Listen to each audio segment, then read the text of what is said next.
everybody, and welcome to a magnificent afternoon here in sunny South Africa. My name is Tristan, and on camera today I've got VM the Wildebeest, and we are coming to you live, which means that this is interactive, and you can use hashtag Safari Live on Twitter or the YouTube chat if you would like to ask any questions or just say hello from wherever you're watching. Now, it is a very hot afternoon, which means that we should have a situation where it would drive animals towards water, so we're going to meander our way around the water holes. I also want to try and follow up on all the leopard tracks that we had this morning. Well, the leopard track that we had this morning in the form of that male leopard. I did get some intel later in the drive that apparently there was a male leopard, probably Tingana, given that he was vocalizing, crossing the dam wall and then going down central at about 4 o'clock this morning. So it could have been his tracks that we were following. I think it is his tracks, in fact, that we were following, or that Herbie was following, should I say. We didn't really follow them very much. Herbie was doing most of the legwork, and so we're going to go and just check around and see where he could be. We know with Tingana he could have traveled quite a long distance, but that will be kind of our game plan for this afternoon. I wonder if he maybe isn't checking up on Tundi. Maybe the two of them are even together. So it promises to be a good afternoon, and hopefully lots of fun to be had as we negotiate the rather warm African wilderness this afternoon. I'm hoping though also that the sun will start to go down quite quickly. It feels as though it is extremely hot today. I don't know why. It just feels like there's a lot more spike in the sun. And I was looking at the weather forecast for the rest of this week, and well, it's not getting any better. The temperature is just steadily escalating, culminating into a beautiful 41 degrees by Friday afternoon. Now 41 is about, I think it's about 110 Fahrenheit, somewhere there, 109, somewhere there. So it's going to be seriously warm by Friday, and so we're going to just have to brace ourselves for a slow escalation in heat. Hopefully it doesn't get too bad though, and then I believe we are going to get some rain, which will be quite wonderful to get, just to green up everything a little bit further and to continue all of the sort of summer colors that are slowly but surely coming out. Now I'm going to go quickly do our time lapse for Sebastian, and so while I do that, let's go across to my good friend Scott Dighton, who's out and about, and I believe he's got some feathered friends. We certainly do have some feathered friends. These are grey hornbills, and we very seldomly see hornbills here in the Mara. And I just love the way they fly. A few wing beats, and then a glide, and then a few more wing beats, and then another glide, kind of up and down, up and down. As you can see, we've got a bit of a gloomy afternoon here in the Maasai Mara in Kenya, unlike the hot and sunny Djuma where Tristan is, and I can feel his pain. It can get very hot and humid down in that part of the world. Here we're far more lucky. We're at a higher altitude, and it doesn't get as hot and sticky right here. My name is Scott, and I'm teamed up with Ferg on camera. Now, there's a few drops of rain that have started to fall. You may see a slight shimmering on the dusty dashboard over here, and I'm not certain whether we should drop the flaps and continue, which I think is our kind of only option. Even though it's hardly raining, as we drive all the rain comes into the car, and sadly the wind seems to be blowing into us. So we're probably going to do that and then try get into an area further along to our right. We're going to follow this escarpment range. It heads north-south, and there's a pride of lions that like to hang around along the edge of that escarpment called the Sausage Tree Pride, and that is the area we are going to start searching for them. Where are we looking now? I'm not too sure. I wasn't out this morning. I don't think there was any sign of them, but that's not to say they're not going to pop up this afternoon, or that something else may pop up in that area. So that is our plans. I'm not sure exactly what Taylor is going to get up to. She is going to be the second vehicle. Oh, I've left my comms open. Sorry about that. So you would have heard Faith's voice there. She's one of our new Kenyan directors, and she's doing a great job so far. Don't you like the sound of her voice? I certainly do. Okay, well, like I said, I'm not too sure what Taylor's plans are, so why don't you hop on board with her and find out where she plans on searching and what she intends on trying to find you. Scott, I actually don't know what I'm doing this afternoon. My name is Taylor, and on camera with me today is Sebastian. And like Tristan and like Scott have already said, this is live, this is interactive, this is happening right now. So please join us, or join in the conversation. Hashtag Safari Live on Twitter, or you can chat to us via the YouTube chat. Now you may see something in front of us. It's the Olololo Gate, so one of the entrances into the Mara Triangle. And It doesn't seem like there's anybody coming in, but soon there's going to be a long, that's Afrikaans. Why did I even say long line of cars exiting it. So we decided to do something a little bit different. We have decided to go back towards the Mara River, and remember a couple of days ago, almost a week ago now I would say, Sebastian and I had that wonderful sighting with the hippo that was dead, and the hyenas were feeding off it on the edge of the Mara River. I want to go see if there's any bones left, how far they've dragged the carcass, and just sort of have a little squiz around there. Maybe we find a few lions. I haven't been around here for a couple of days now, so I don't know what's happening this end, but I do like it. It can be quite productive, and already, which we'll get around to eventually, starting to see some of the plains again. So we're starting to already see elephants and buffalo popping out, and that's because this area has had so much rain. If you go back and look at screenshots from when I have driven around in this area, you looked a little bit desert-like, but now it's completely different. The grass is growing, it's gone from yellow to green. It's quite nice down here at the moment, which is great. I'm just scanning because there are three lionesses that like to hang around here, and sometimes I haven't actually seen them up this close to the gate before. There's nothing stopping them just walking out and along the main road either, except for the fact that it's probably safer for them to stay in the reserve. Okay, so we've actually got some elephants. I'm going to Ferrari safari it a little bit just to get up to this herd of elephants. It looks like there's some topi, maybe the odd zebra as well. And the rain is now coming down, starting to drizzle, which is not great. Jen, you're exclaiming yay and hoping that we find elephants. We found them. I'm just trying to get a better view of them, and then I'll show you. You give me 35.5 seconds. I'll be there. I'll be showing you elephants. I just want to get a decentish spot. And I'm going to find that spot. I see a road, but where does that road come out? Okay, we'll just have a quick look here. We'll just have a very quick look. It's not the nicest sighting of elephants that we've ever had because they're quite far away. But it's okay, they're elephants nonetheless, and elephants are beautiful creatures. So I'm reading this book at the moment, and it's fantastic. I can't put it down. And we obviously talk about quite regularly how elephants can travel, and the fact that they are built for traveling long distances. And I read a statistic that there was an elephant that was once collared, and they tracked her for 2 years. And in those 2 years, she managed to travel 32,000 kilometers, which is a huge distance. It's the longest and longest distance that an elephant has ever been recorded going. Obviously, they just haven't put collars and followed them as extensively.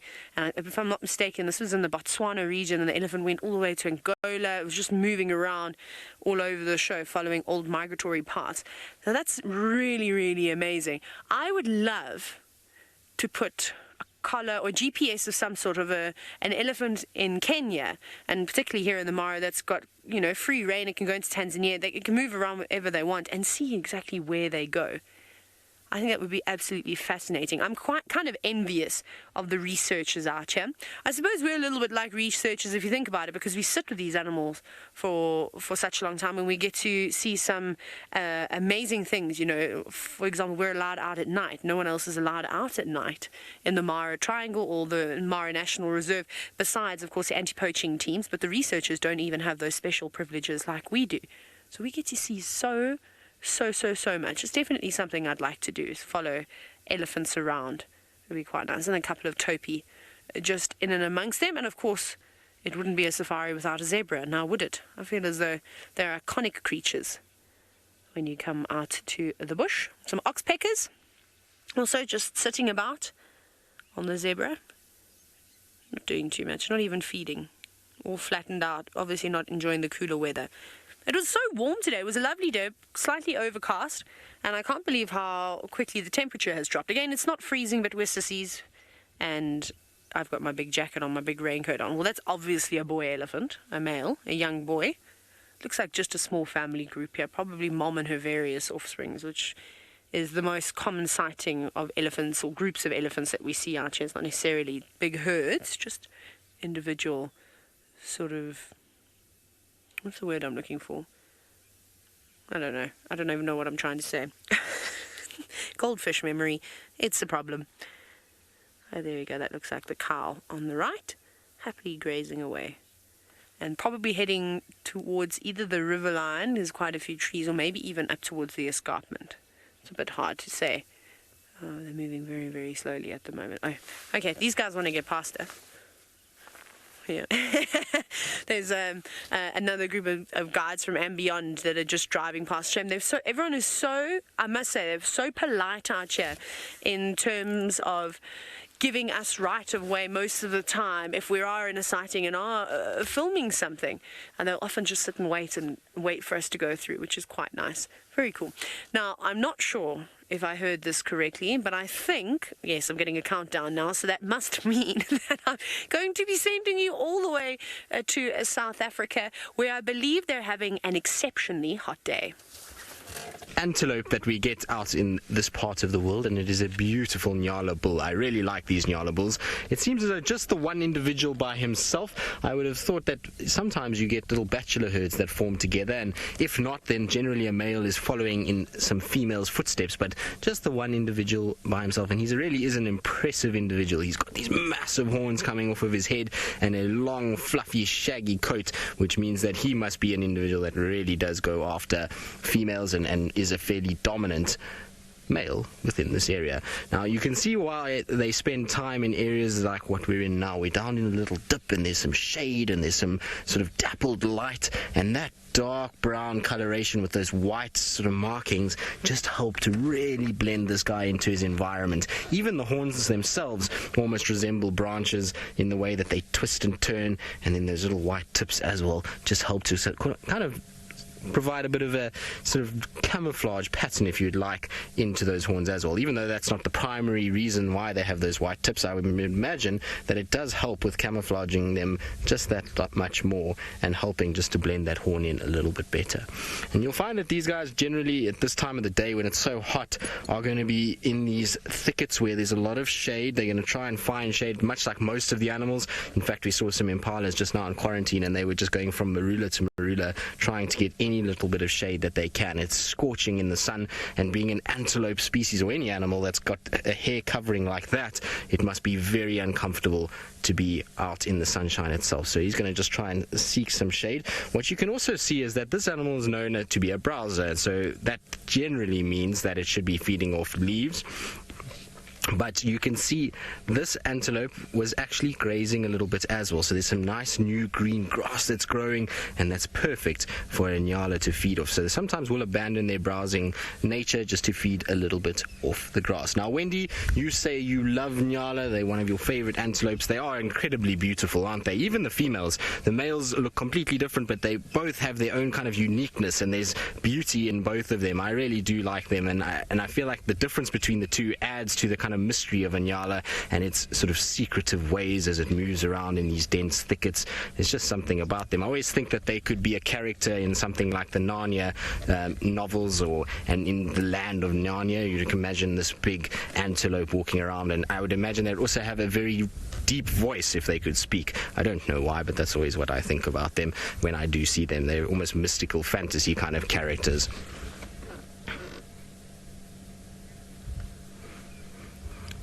So, Romit, you would like to know exactly how much this Nyala bull weighs. Now, I must be honest, I'm actually just drawing a blank, but if I had to guess at this stage, I would say it probably weighs about 120 kilograms, so probably close to 250 pounds, but I'm going to just double check for you so that we don't get this completely wrong, and because my memory is so poor, we need to just remind myself at times. Now, I get these situations where, for some reason, I don't know why, I just draw blanks, and it maybe is because at the moment I'm probably quite high, given that I sprayed petrol all over myself about 20 minutes ago, and I'm absolutely covered in this stuff, so I smell like petrol. Its fumes are wafting up into my nose, so maybe that's aiding in the reason why I actually can't remember the weight of a Nyala. It should be fairly simple though, but there we go. I'm completely wrong. Why am I even saying 100 kilograms? I don't know why I would say that.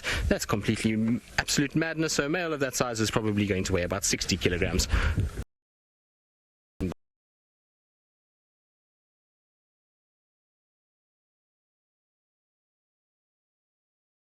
I'll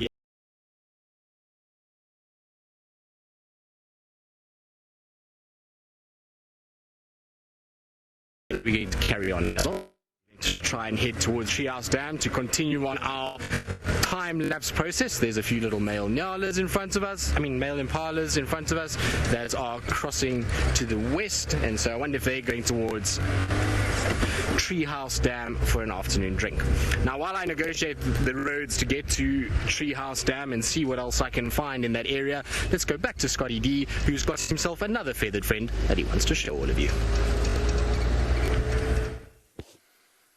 Yes, we do indeed have another feathered friend, one of my favorites, the Hamakop. And the reason why they are one of my favorites is not only because of their interest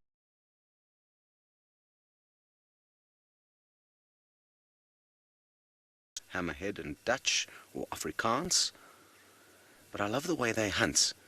And if we're lucky, we'll see it start using its toes to sift through the water looking for prey. And as soon as they feel a little movement on their toes, they crash in with their beak at whatever caused that movement. It seems to be picking out smaller prey though, so it's using a different hunting technique. I don't know if it's feeding on small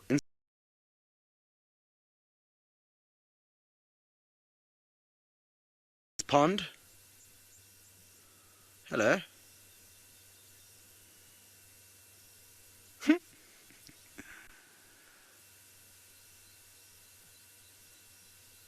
What are you looking at? It'd be interesting to see what its head looks like without all those feathers. I guess it would just be a normal shape. It's just the feathers that have that hammer-like appearance. Very good. Well, thankfully the drizzle has stopped and we've managed to cover some ground, and we are starting to work the area where we could find the sausage tree pride. Roshni, you've just mentioned how you would love this Hamakop to start hunting like one of the sightings you've shared with myself in the past, and me too. A good sign that we're in the area of the sausage pride is an old carcass over there. That's a buffalo that they killed not too long ago. Some of you may remember an epic morning of us waiting for some vultures to come in and snack on the remains once the lions moved off. It was a very good morning for vulture viewing. So good evidence that we're in the right area, but of course, like lions all over Africa, they don't live in a small area. They could be a few miles from here. So we shall continue to peruse these plains and see if we don't have any luck.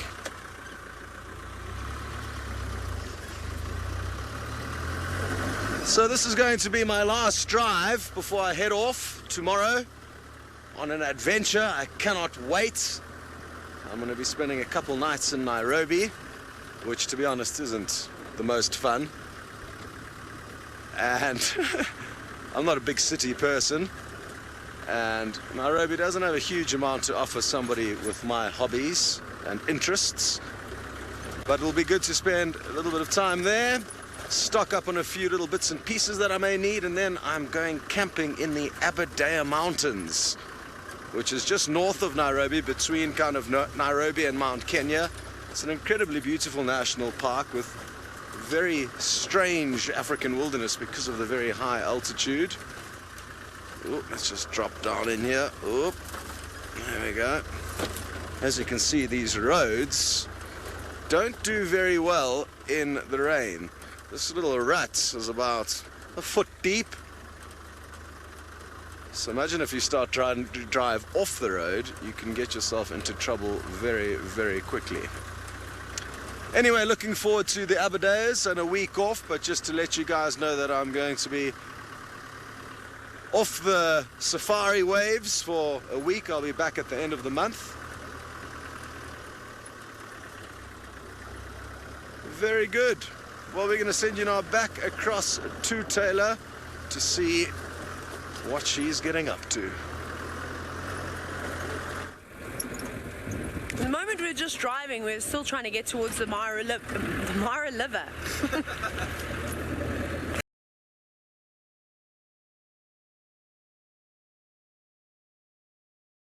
crocodile kind of day today, unfortunately. Be prepared.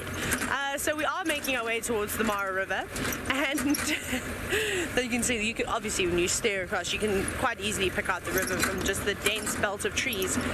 And maybe we'll do a bit of birding today as well. Keep an eye out for some barbets. Would be quite nice. I think we're just going to take it easy today and just see what the bush has to offer us. You know, sometimes it is nice just to drive around and appreciate the sort of smaller things.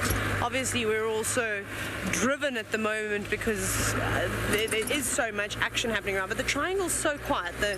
It's, you know, bustling across the river. I'm quite excited to head across the river again and perhaps spend some time with the cheetahs during the day, because I've done a little bit, but I haven't done it as much as I'd like to have, but I've still got plenty of time. There's no rushing into it, is it? I'm enjoying all the lion sightings and the leopard sightings too. I didn't think I'd actually would have had so many up here in the Mara. That was not an animal I was coming to see. You know, it was even featuring on my list because it's the spoils in the Sabi Sand, but I'll take them. I will most certainly take them. But now you can see, look how it's all changed. It's short green grass here. The animals will be very excited by this. Hippos especially, we're going to see lots of buffalo around here. And zebra, they're always in though. They don't care what type of grass they eat or how long the grass or short the grass is. They just munch away as long as they're getting food into their bellies. That's all that matters. And Seb, anything in particular that you would like to see tonight? Or should we try and find? We still need to get you a serval. That's quite correct. Okay, so we'll try and do that then. I don't know where the serval have been. I mean, when I first arrived, sure, they were everywhere. You couldn't go on a game drive without seeing a serval, and now they've all disappeared. But maybe we get lucky tonight. It's good. I think it's going to be good hunting weather for the cats. Clouds are coming over. It's going to be dark, and I think we're going to get a little bit of rain later. There seems to be quite a bit of rain in the northeast, those sort of conservancies.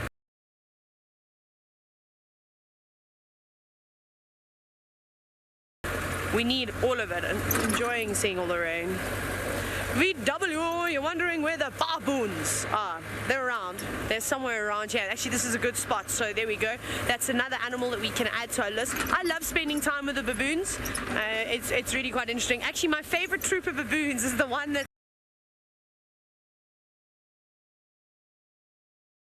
through to get back around just down there, and there's a troop that hangs around in that area.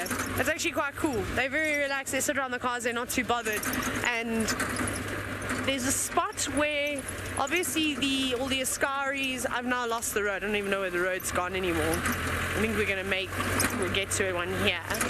They get washed away, all the grass has just grown too quickly.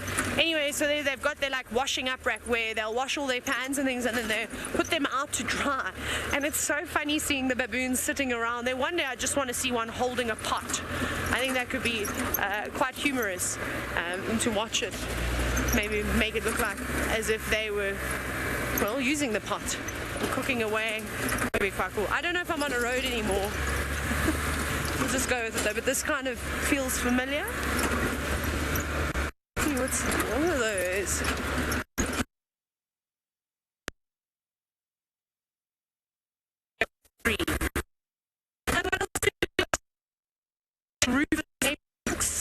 Is light roller. There you go. Our national bird. There it is, just up over there. I suppose I should have just asked for something sooner. I can hear the rufous snape lark too. I don't think I put one on camera yet. Funny little birds. That reminds me a lot of the Eastern Cape. The lilac-breasted roller, however, reminds me of the Sabi Sand. It's the bird that everybody wants to see when they come and visit.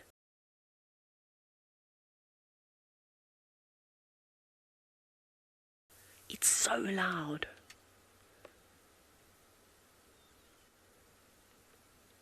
It seems to be raging at the moment. Maybe it's just because it's going over that very rocky section, sort of creating rapids. And this roller is going to be very excited in a minute because it's just starting to drizzle, and all the insect life is going to come out in abundance, and then it'll be swooping around, filling its belly. Although I think after last night with all the alates and the variety of insects that were flying about, it can't be too full. I mean, it can't be too hungry, sorry. I definitely think... Hey, off it goes. Beautiful. It's actually gone to try and catch an insect too. You get one? Oh, guinea.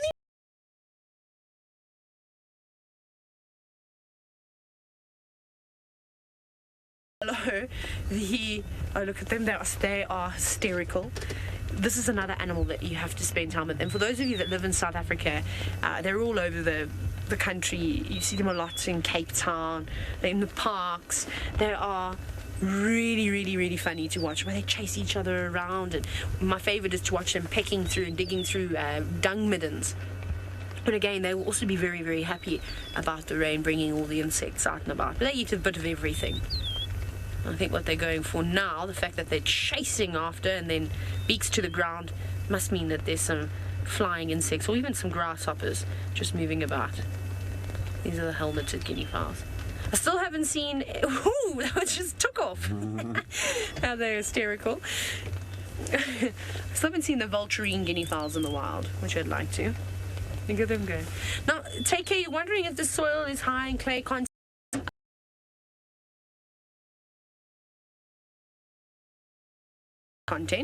This looks more like it's probably got a bit more iron in it than anything. It's very rocky here.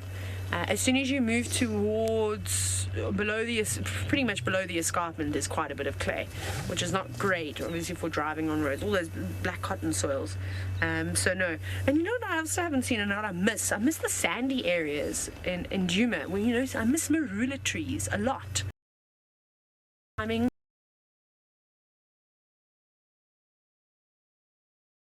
These soils. Martin sitting in FC, who is also the birthday boy. So for those of you who haven't heard of Martin has just recently joined the Wild Earth team as a technical genius. So Alex is teaching him the ropes now, our Russian genius.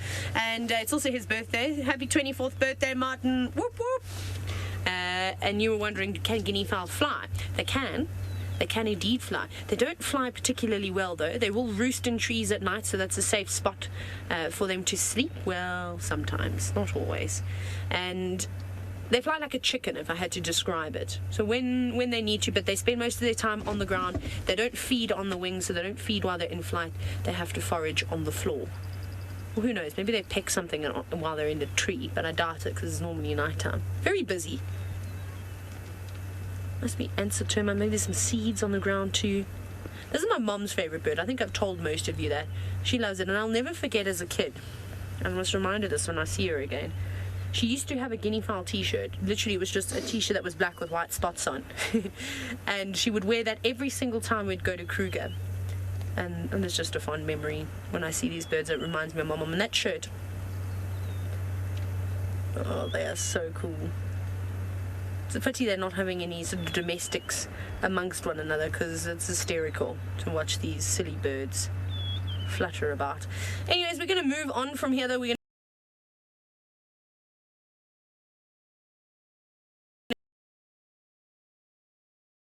clouds coming overhead, and he does not have the rain. He's keeping nice and dry.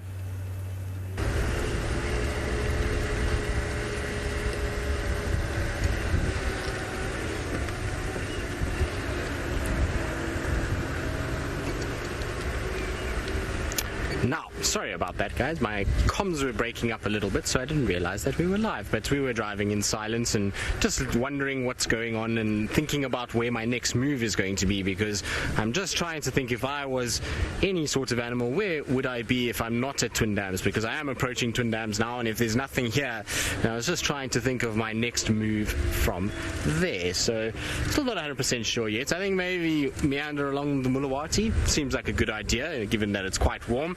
And if nothing here, then I think we're going to go Mulawati, then maybe go up around Central, see if there's those tracks for that leopard that came north last night. And if there's nothing there, then I think maybe Chitwa is not a bad place this afternoon. I think maybe Chitwa might yield some good results, particularly in the elephant world.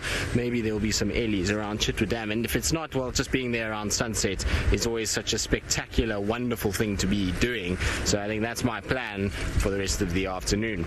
Now, I was just thinking about Taylor's comment on guinea fowl, and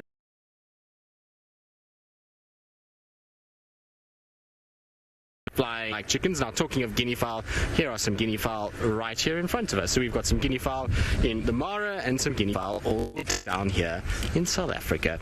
And you'll see that I think Taylor had the same species of guinea fowl, the helmeted guinea fowl, which is the one with the nice big blue head and the little helmet on top. And you can see they've got those grey feathers with those little white spots on them.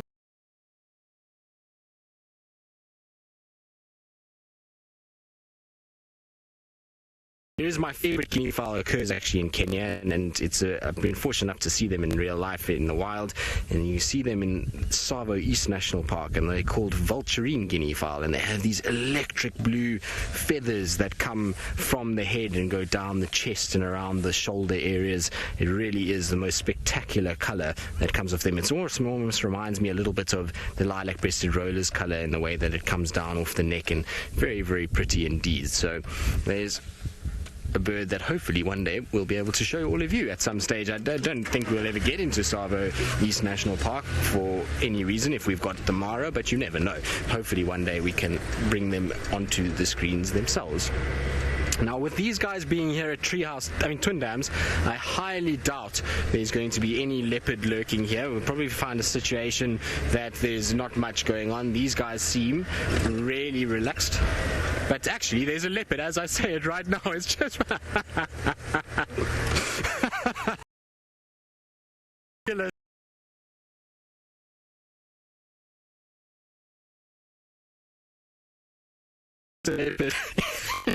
towards Twin Dams. So how cool is that? It looks like one of our big boys. I got a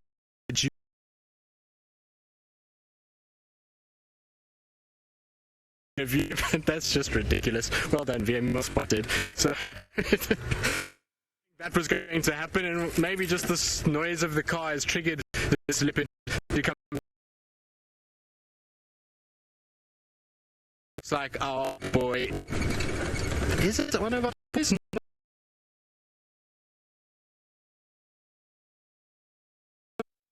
Hello, boy. Where have you been? Hello everyone, and exciting stuff. Well done to Tristan for finding that leopard. Let's hope he manages to find some signal now. Speaking of finding things, these elephants are doing their best to find the falling fruits from the balanites trees. And these two have been racing one another from tree to try and see who can gobble up the fruits first. They sadly aren't big enough to shake the trees like some bulls or possibly their mother. So we haven't seen them doing that yet, sadly. It's one of my favorite things to watch, is elephants shaking trees to...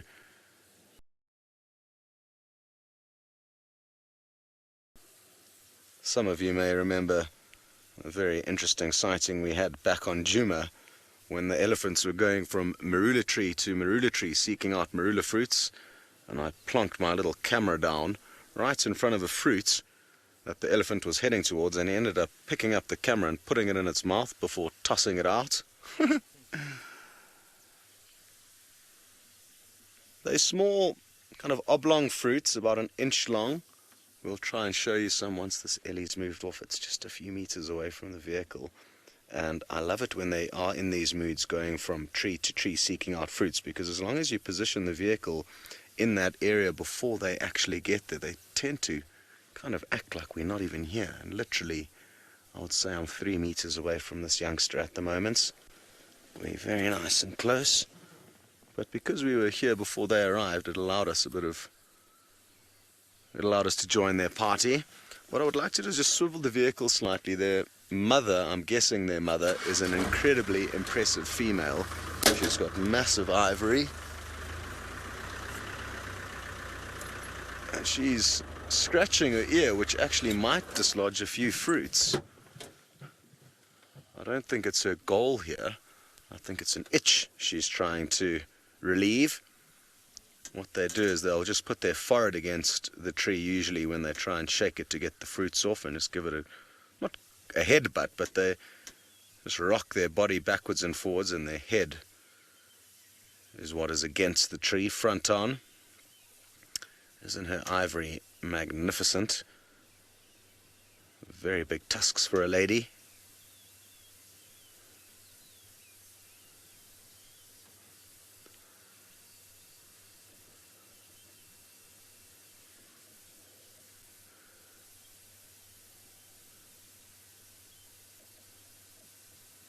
very, very good.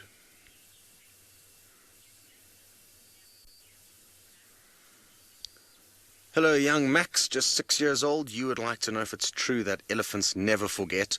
Well, I think they may forget some things, but they certainly do have good memories. That can be said about them.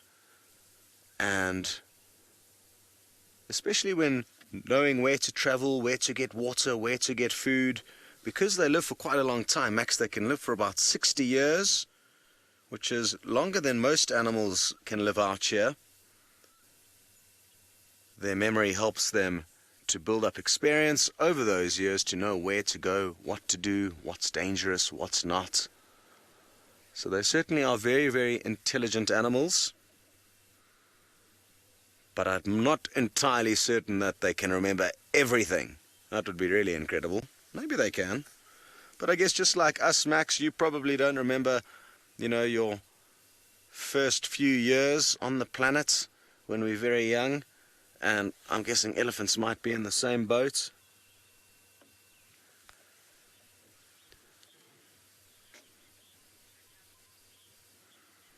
Hi, Justin. You would like to know how heavy would her tusks be? And it's usually the hunting professions that kind of would have a better idea of tusk weights because it's of interest to them. But a 100-pounder would be considered a very big elephant, a tusker with 100-pound tusks. And I guess that refers to just the one tusk, not both of them. So, although no, 50 kgs, would that be too heavy for a tusk? I'm actually not sure, Justin. I don't have the faintest idea how heavy they would be. Of course, their thickness has an impact on that. She's got fairly thick tusks for a female, but a bull of her size would ordinarily have far thicker tusks. But I am no expert in terms of gauging the weight of one. I've never been around a weighing of a tusk, so I've got nothing really to go off. Beautiful. We're going to let the elephants continue strolling off and send you back to Taylor.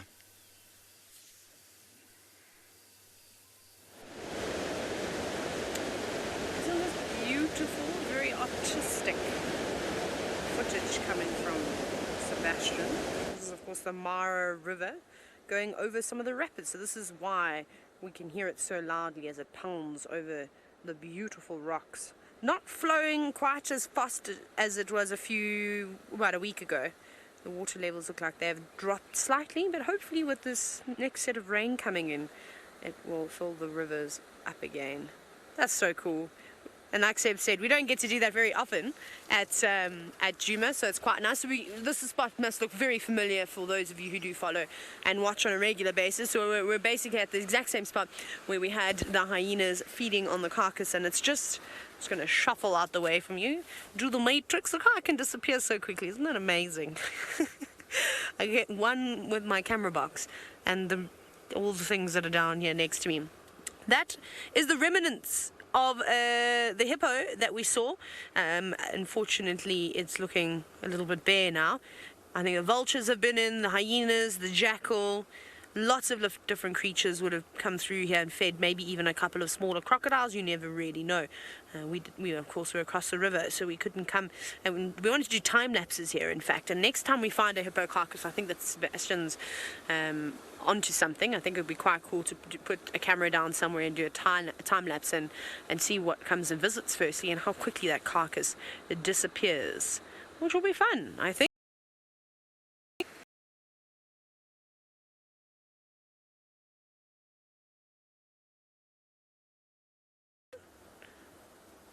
There's a whole troop of baboons just sitting there. It looks like they're in a meeting at the moment. It's not very nice to scratch your bottom in a meeting. It's not very polite. Not doing much, not even foraging. Just sitting, relaxing, maybe listening. Well, they don't seem to be looking towards me at all. They're completely oblivious and don't really care. But that's a big male watching. And those are other males too, but look how superior he is. I mean, he's huge. Must be the chief baboon. all looking around. So even though they're just sitting there and relaxing, and we know how quickly baboons can scale trees, so they can escape from predators, their reaction time is not that of a tortoise.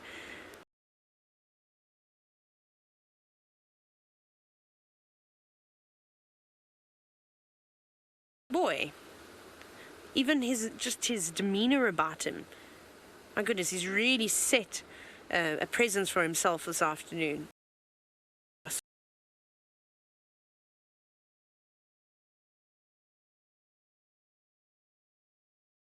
think it's a big enough troop that there will be a couple around, and we might be able to see them. You can't hear it, but there's one calling at the moment. Oh, and I was saying this morning that I didn't know what the baboon sounded like. It wasn't a big call. It was just like a sort of contact little chatter. Let's quickly go around. Let's have a look. Let's have a look. Go, Miller. First gear, sometimes we don't get enough power to go anywhere, which is the problem. To rev. Okay, through this puddle of dirty water. Ooh, quite deep. And let's find the baboons again. Now, Wendy, you're wondering if the baboons here, the olive baboons, are bigger than the ones in South Africa. I presume you're talking about chakma baboons. And no, I think the chakma baboons are much larger. Even though these guys are fluffier, I don't think they quite weigh as much. If you shave that hair or you put them in the bath and let them jump into the river, they'd look like drowned rats. So no, I think the chakma baboons are from me. Let me sneak around the corner. Not that you can really sneak in these cars. Oh, this is an incredible scene. Don't run. Please sit down. Please, Babs. Sit for us. A little bit nervous, just keeping their distance. So I'm also going to keep my distance from them. Some of them not too bothered, obviously, like we see with people. Some have a higher tolerance, and these guys obviously don't seem to feel as though we're a threat. The little one not hanging around, not even staying with mom, jumping ship straight away. Look at that, wiping your eyes. Did you just wake up from a nap, girl? You look like it. And then they're settling down again. So just a bit cautious. If you go to the Kruger National Park, the baboons sit right next to the cars. They don't move. Oh, there's a tiny one. Oh, there we go. Mom just picking that little one up, saying, hey, quickly, come. You're not quick enough to move around on your own. Hop on board. Oh, I'm glad we got to see our baboons. We'll see how it goes. This could be quite interesting, so we might stick around here. I haven't decided just yet. But Tristan, however, is on a roll as usual. I don't know how he does it. Maybe it's because he is covered in petrol that he attracts the leopards. A nice shady spot. Hello, boy. Sorry, was I talking too loud? Did I give you a fright? I'm sorry. So he's got a little fright when I started talking. We've been sitting so nice and quietly watching him as he's been watching the guinea fowl running around all over the place here, and he's found himself a little bit of shade, which is the perfect spot to rest on a hot afternoon like this. He's got a nice shady area. There's lots of prey animals that potentially will come down and drink, so you'll find as it starts to cool off, things like impala, things like nyala, they're going to come and drink here, and it is the prime place for a young leopard to be able to hone his skills in hunting. And we've already seen Hosana twice hunting from these water holes and trying to make use of places like Treehouse and Twin Dams to be able to stalk prey items that come for water in hot weather. So hopefully that will be this afternoon. We're going to be very patient and sit with him, even though he might be quite restful during the afternoon and he probably might sleep a little bit. You can see he's hot, he's panting, and I'm not surprised. He's got a little bit of a belly on him, and he has been walking. We've obviously found him and he was walking in this direction. Oh, nice big yawn. Hello, boy.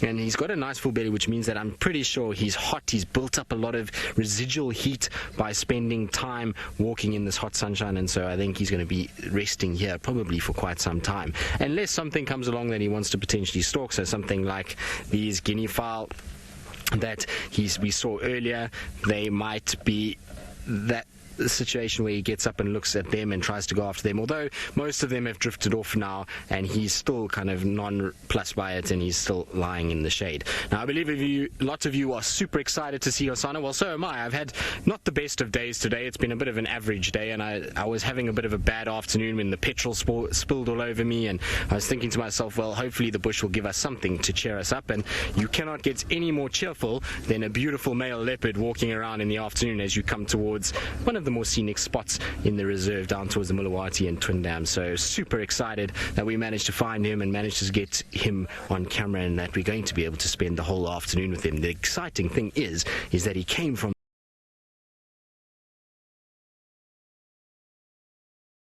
to keep with him. But you see, he keeps watching things. I think he's noticing different things in the water. He's watching some of the banded groundling damselflies that are flying around.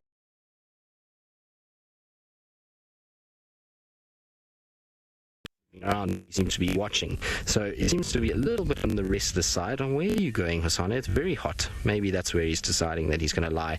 There was a branch right in his face, and so that's a little bit of a better position. You can see his little tongue is out, and that's all just to try and help him with cooling down a little bit. When the tongue is out like that and mouth is open, basically what's happening is there's a huge amount of evaporation that's taking place off the tongue. So as he's breathing, he's getting rid of moisture that's evaporating, and that causes a cooling effect on the blood, and that cooler blood then goes back into the body, and it just helps control his temperature. Remember, they can't sweat like us, and they also are covered in a fur coat. Now, if I was Hosana and I was covered in a fur coat this afternoon, I can tell you that I would be highly uncomfortable, and so it's no surprise that there is a little bit of a tongue hanging out and a little bit of a situation where he's panting and trying to just keep himself nice and cool. But isn't he just growing up into such a beautiful individual? Earlier when we saw him at first, he's starting to develop a bit of a dewlap. If you look at him now, you can actually see that neck is starting to get that typical male shape where it pretty much just goes straight up. There's not really much of a chin, so he's really developing in that regard. And because he's full-bellied, it's just making it that much better when we're seeing him. He's looking that much bigger and that much stronger and that much sort of more impressive. And the more I see Hosana, the more he's kind of growing on me, and the more he's developing into an incredible specimen, and one that hopefully will spend a lot more time around this area. Now, I know he is going to be sleepy. I know he's going to probably spend most of his afternoon in this position, but like I say, it's going to be worth being patient here. We know from previous experience that there are animals that drink at Twin Dams. It is a place that he likes to stalk animals from, and so for us, it's going to be worth sitting and waiting. We might end up with something really quite special if we do sit and wait here, and well, why would you want to go anywhere else at the end of the day, other than the fact that it's quite hot in the sun? It's still beautiful to be here. There's lots of birds that are going to call, and who knows what else is going to arrive at the dam as we continue our afternoon here at Twin Dams.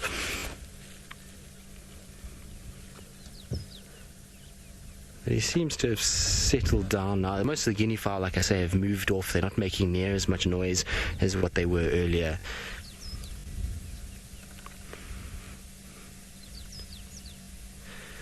Terry, you want to know how long leopards usually live for? Well, it depends. Male and females tend to live slightly different lengths of time. On average, in areas like this where there's a very high density of leopard, we find a situation where the male leopards normally live to about 12 to 14 years. Now, the reason why the males only live that long is because their life is very rough. They've got to go nomadic from their mom and find their own territory, which means they've got to cross multiple big males' paths and try and get away from those.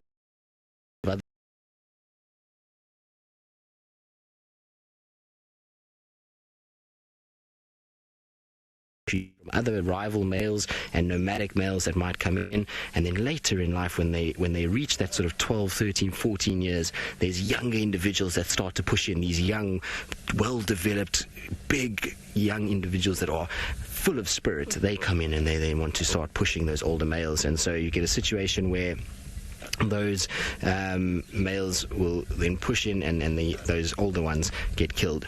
So they tend to be a little bit shorter. Females a little bit longer because they're not having to defend territory as much and try and force themselves to get an area. They're normally given a little section of their mom's territory to survive in.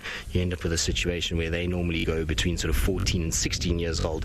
That's not always the case, though. We do see female leopards dying earlier than that, and we do see male leopards living longer than 14, but it's on average 12 to 14 for males 14 to 16 for the females is typical for this area. If you go to places where there's a little bit less of a density, you might find that the males will live slightly longer and the females slightly longer, although here in the Sabi Sands, there's two of the oldest females that I've ever heard of in the wild have been seen. So there was one female that got to 20 and another one that got to 19 and a half, which is incredibly old, even in a zoo environment or a captive environment.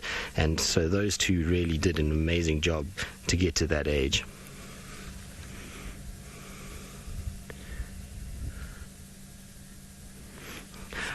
I didn't do it. You're asking what a dewlap is, or explain what a dewlap is. Well, a dewlap here in South Africa is what we refer to the big fold of skin that runs underneath the chin of an animal. So buffalo males get it, big male leopards get it. You'll see it in even eland up in the Maasai Mara. They get this fold of skin that starts to hang from the chin down towards the chest, and the older they get, the more that skin starts to hang, and it's almost like a way of showing females and that they are big dominant individuals, and it's known as a dewlap. And you also get it in cows, funny enough, too. So it's more just a signal to other individuals within that species that this is an older, more dominant individual, and one that's in the prime of his life. When they get these big dewlaps, it serves to just make them appear larger, make them appear more sort of hostile, more, I suppose, brazen towards any other males, and they're not more attractive to the females. So it's just, that's why they have it. There's no other physiological reason for it. I suppose it does help to protect a little bit in leopards. It will protect their necks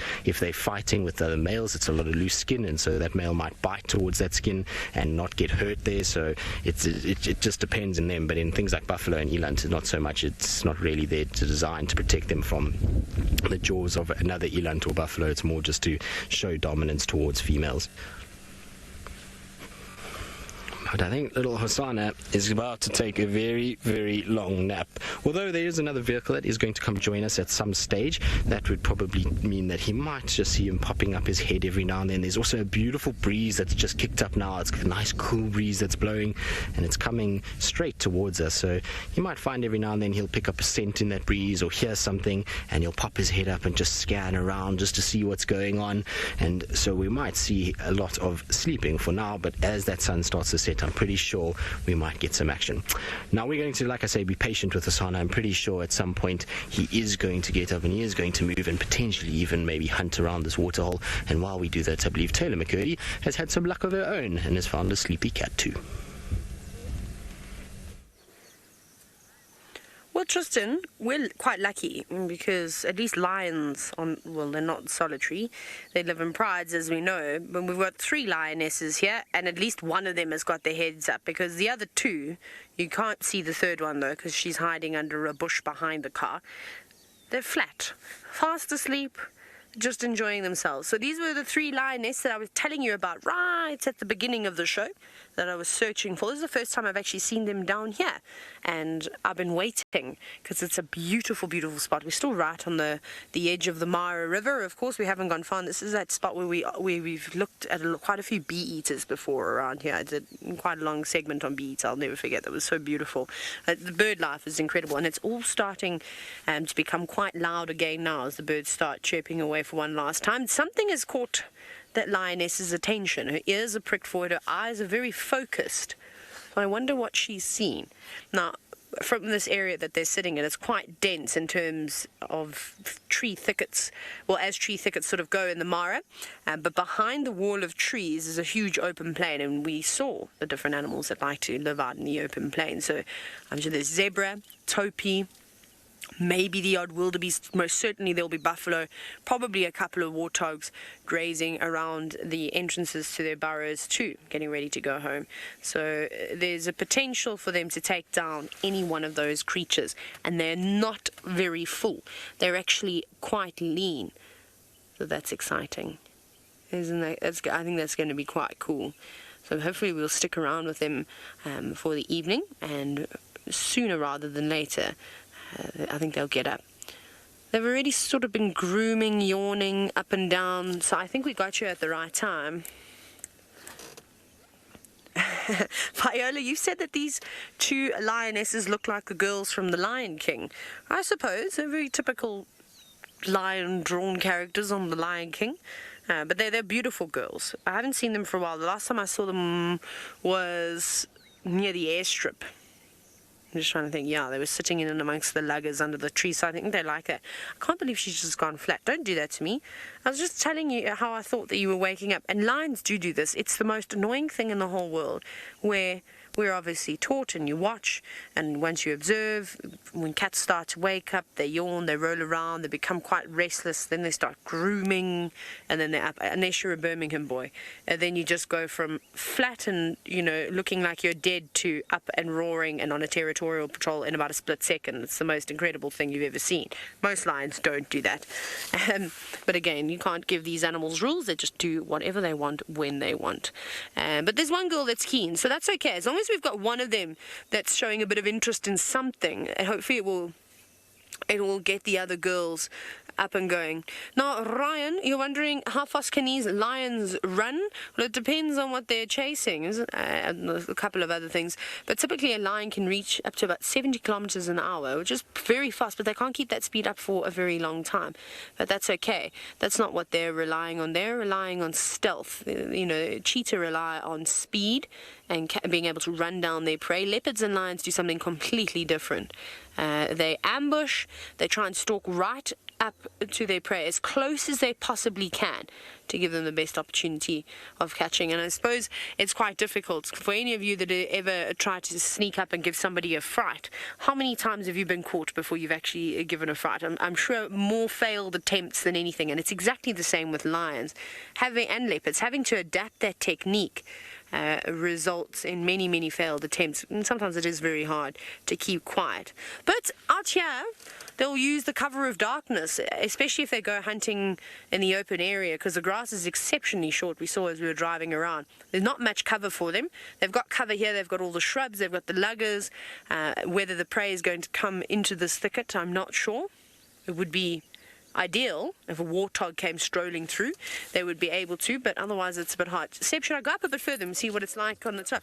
I haven't actually done much exploring. Let me reverse. Let me see where this other girl is and what she's doing. Let's have a quick there. Oh my goodness. Look in there, Seb. So we'll just quickly show you. There's this other girl who's tucked away under the trees. You would drive past her and completely miss her. And I think if they were all underneath her, we probably would have driven past and missed them because we're too busy yakking away about how cool the baboons were. But there is another lion. That's the third lioness that we were talking about. And there she sleeps.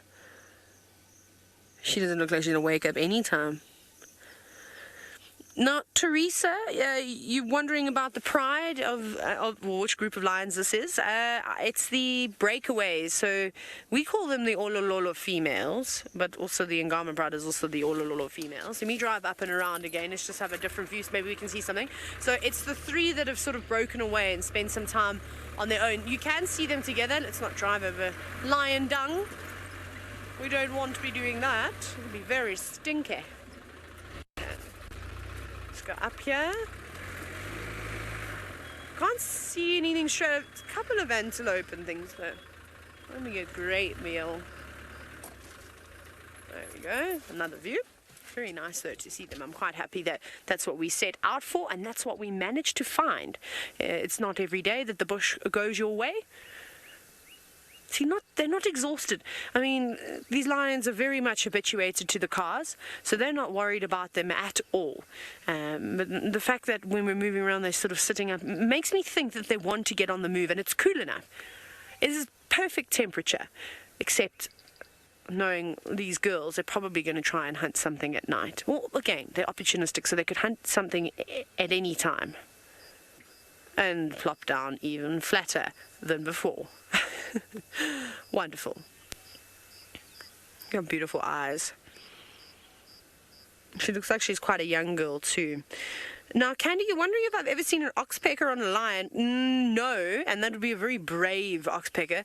I've seen birds that I've seen around the big cats are, what are they, starlings and things hopping about, spurfowls and francolins getting too close to carcasses, vultures are probably the ones that get the closest, but no oxpecker.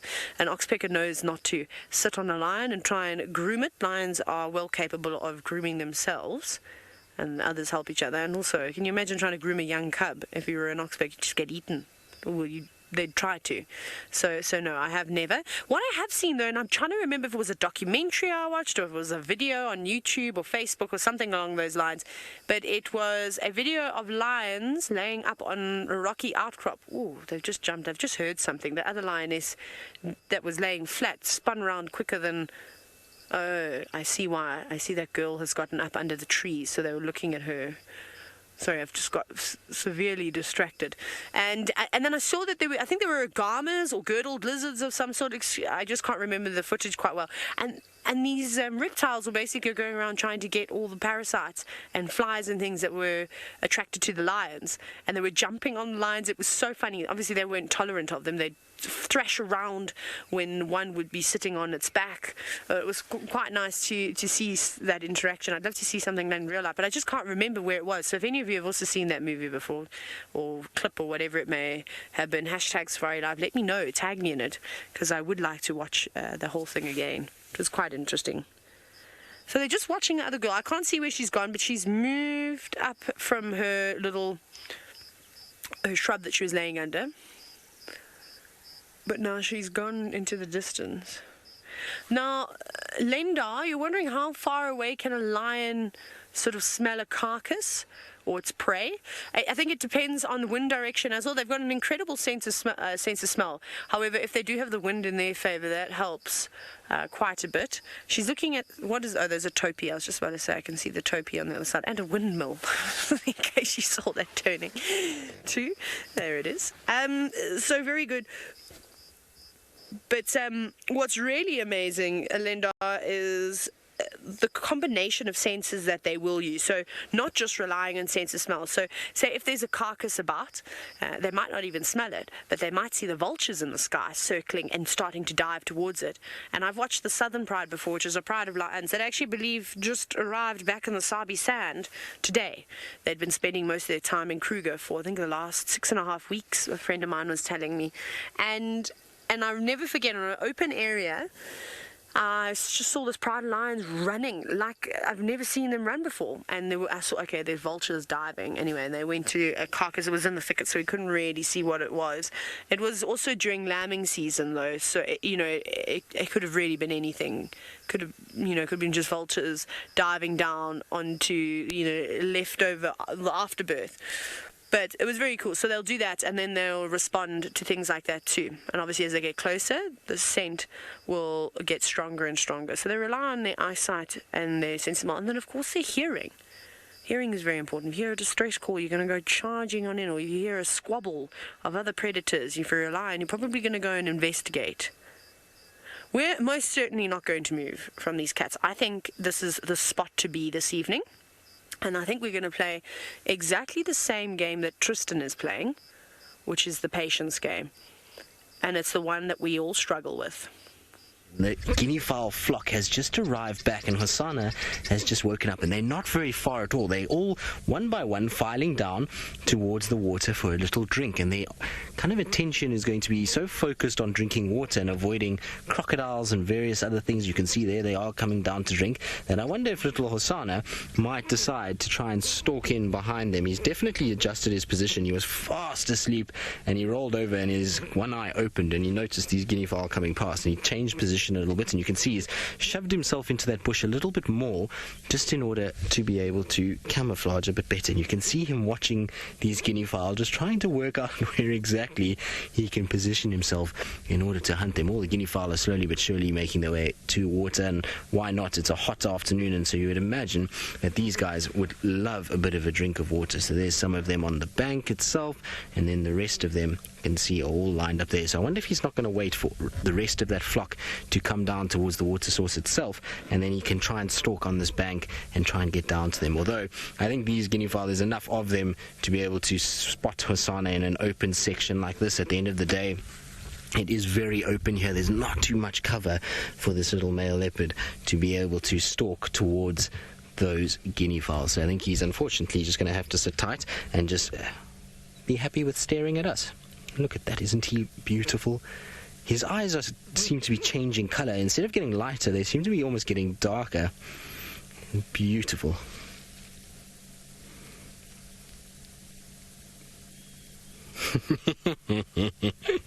So Tula Ann, who's 5 years old. Hello, Tula Ann. Long time no here, and I hope that you're having a wonderful day. You always want to know, Hosanna is getting so big. Is it because he's taking everybody else's food? Well, Tula Ann, it seems that way. Hosanna seems to be stealing everyone's food. We've seen him stealing Shadow's food. We've seen him stealing Tandi's food. He's even stolen a little bit of Tingana's food. So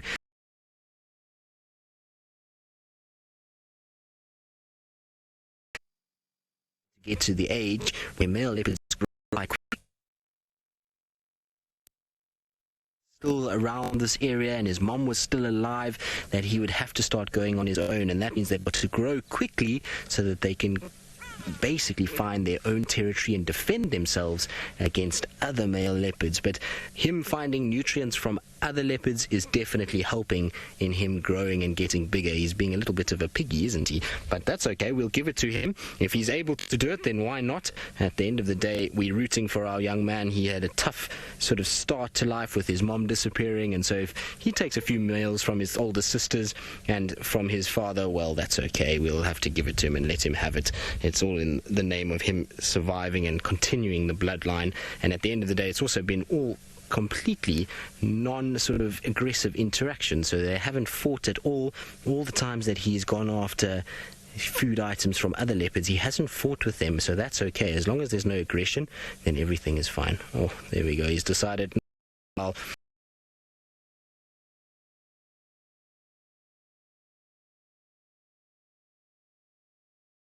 I would imagine. It really is starting to get blazingly hot. The sun is at an angle now where it's hitting us pretty much square on, and it's feeling very warm. And so he's positioned himself in the perfect place. There you can see Viam just showing you where that sun is coming from. So we're getting blasted by the sun, and Viam has made himself a nice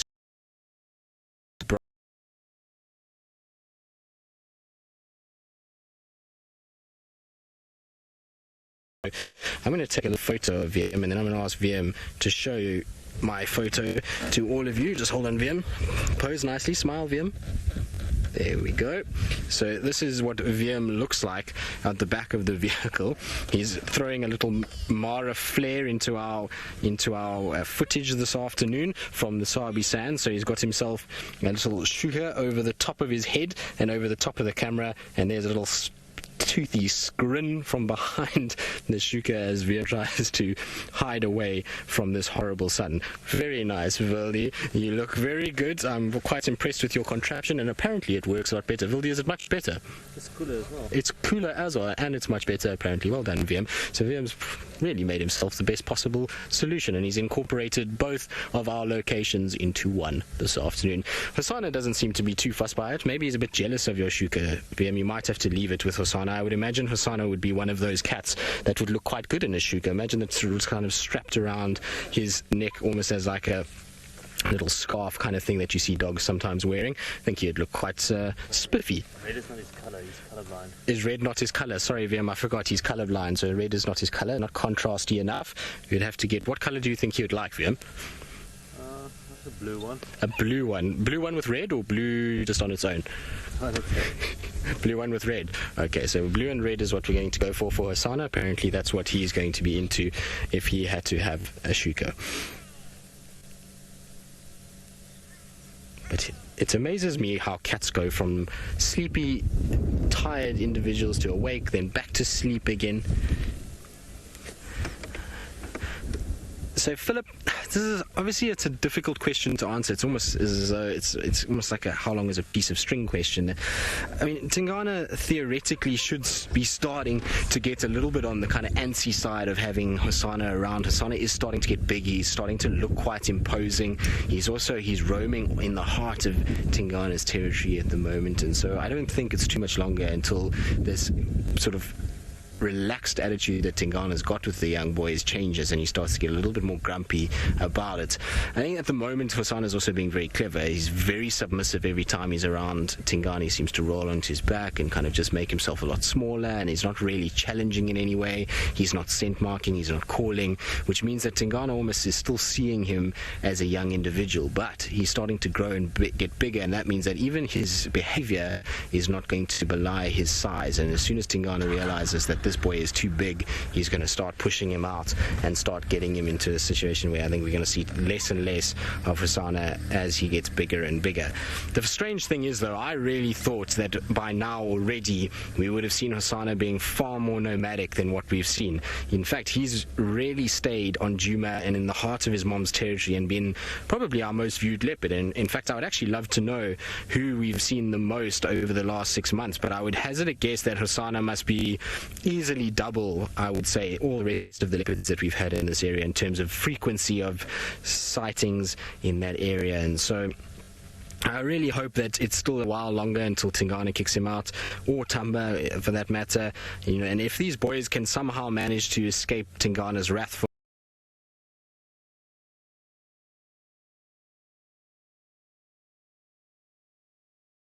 more kind of aged, and these younger boys, if they can stick around for another year, who knows where Tingana will be in a year and who knows what will happen. So that's what I'm hoping for, in a way, is that one of these two boys ends up being the dominant male on Djuma over the next couple of years. Again, much like what Quarantines did a little bit to our east, is maybe one of these two will be able to then forge a territory either south of us on Little Gari area or to the north of us towards Buffelshoek. So that's what I'm hoping. Of course, it's a big hope, and it's a lot to ask because Tingana is still looking absolutely beautiful and seems to just not be aging at all. If you think that he's a very similar age to Mvula and you look at the two cats, Tingana seems to be in a lot better condition than what Mvula does. And so who knows? I mean, maybe Tingana is going to be one of those leopards that lives for a long time, like the Campan male of Londolozi that went, I think he was about 16 when he died, or 15 and a half, somewhere around there, which is very old for a male leopard. So it'll be interesting.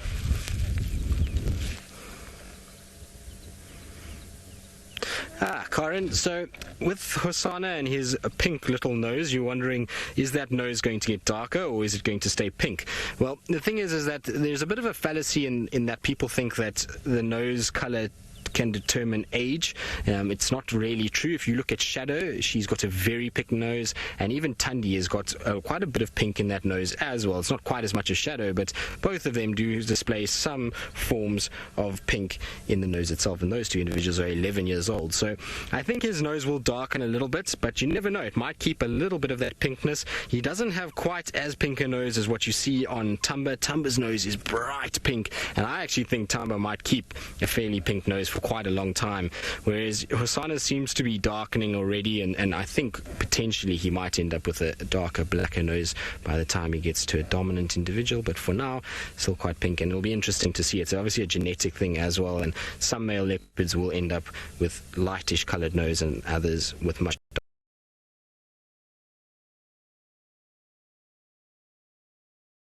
at this stage it's still very pink, and hopefully it does stay like that. It almost adds to his character, and it kind of makes his eyes just pop out a little bit more than the sort of darker nose would. You can see he's absolutely unperturbed by vehicles. He really doesn't mind. It's almost as though he's quite happy and quite sort of comfortable around vehicles. I wonder if maybe the time that's been spent with him as a young individual, he's almost associated vehicles as a sort of comfort area, and that there is no real negative thing about it. And for a male leopard to not even wake up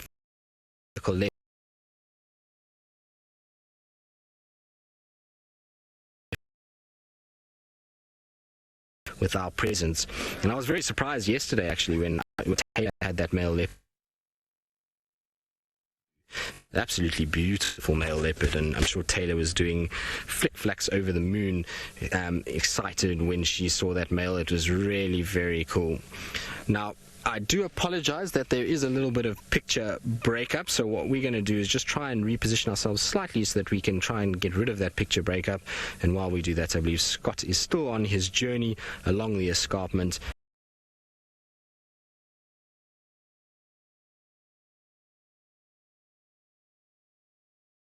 No treasures yet, still searching, as you can see with the old binocular machine. We got a report that the sausage tree pride were seen about a mile behind us this morning. We've just followed a road that allows us to kind of work this general area. Apparently they were looking very hungry, and they were also trying to hunt some buffalo. So we're just trying to use whatever road access we have to work this general area. Hopefully we'll get a little bit of luck. in finding them, but for now it has been fairly quiet, and they've got their work cut out for them, these ladies, because there are not many prey items in this general area these days. So it seems like buffalo are really their main kind of option, and for just two ladies that's quite a task to undertake. They have done it in the past though, but they certainly are not sitting on the most prime lion habitat in the Mara, because at the moment there's not much food for them. And interestingly, I'm told there's quite a few areas in the Mara, or just about the whole Mara, where lions actually really can battle in the months when the migration is not in town. So that's something to bear in mind.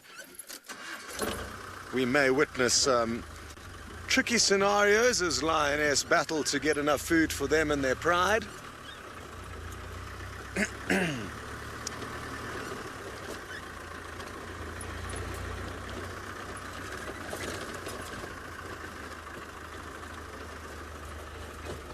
Good afternoon, Ryan. You would like to know how good are lions' eyesights at night?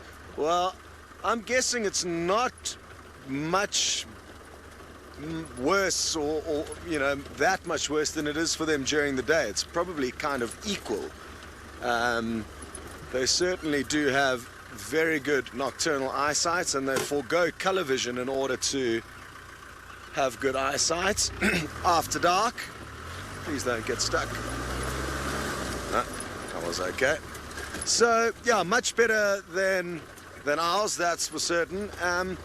It's also much better than their prey's eyesight after dark. Their prey can also see after dark far better than we can, but not nearly as well as the predators. As an example, I've only had one really good example since I've been here in an open environment after dark, and it was with cheetah.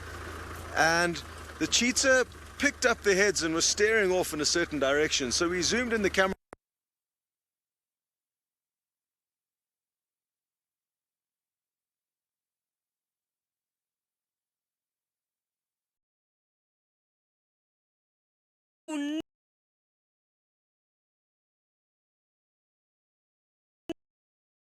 Either. Now, Scott, I was actually going to say to you earlier, good luck on trying to find the sausage tree pride, because they have been hiding away. I don't know where they've gone. For the last few days now, I've gone and I've checked their usual spots and I cannot get them. It is a bit frustrating because they're a lovely pride of lions. So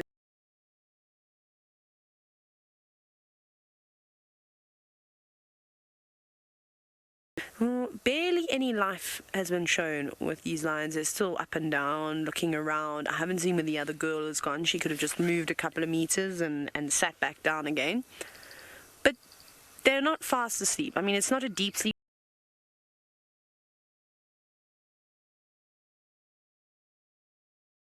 You know, obviously it's been a tough Monday.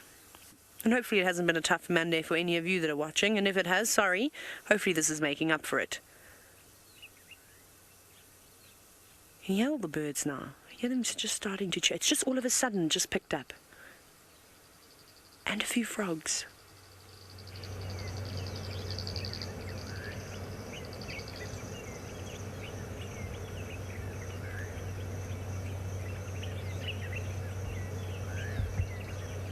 It's lovely, isn't it? Do you hear that sound? So if anyone were lucky enough, well, not lucky enough, if I ever lost my phone and someone found it, they would find the most bizarre things on there, especially under my voice recordings. The amount of different sounds that I have recorded is crazy. I'm actually going to play some for you while we sit and watch these lions, because I think it could be quite nice. Now I've got to remember where to find them. Extras. Extra, read all about it. Okay, so this is, shall we do, remember I was telling you about the chorus in the afternoon.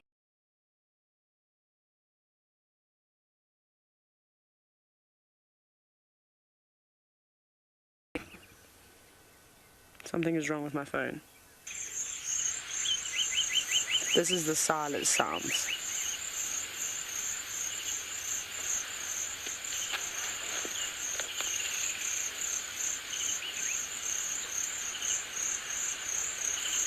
Okay, crickets. Look at one point, one of them, you know, the woodlands kingfisher as well in the far distance.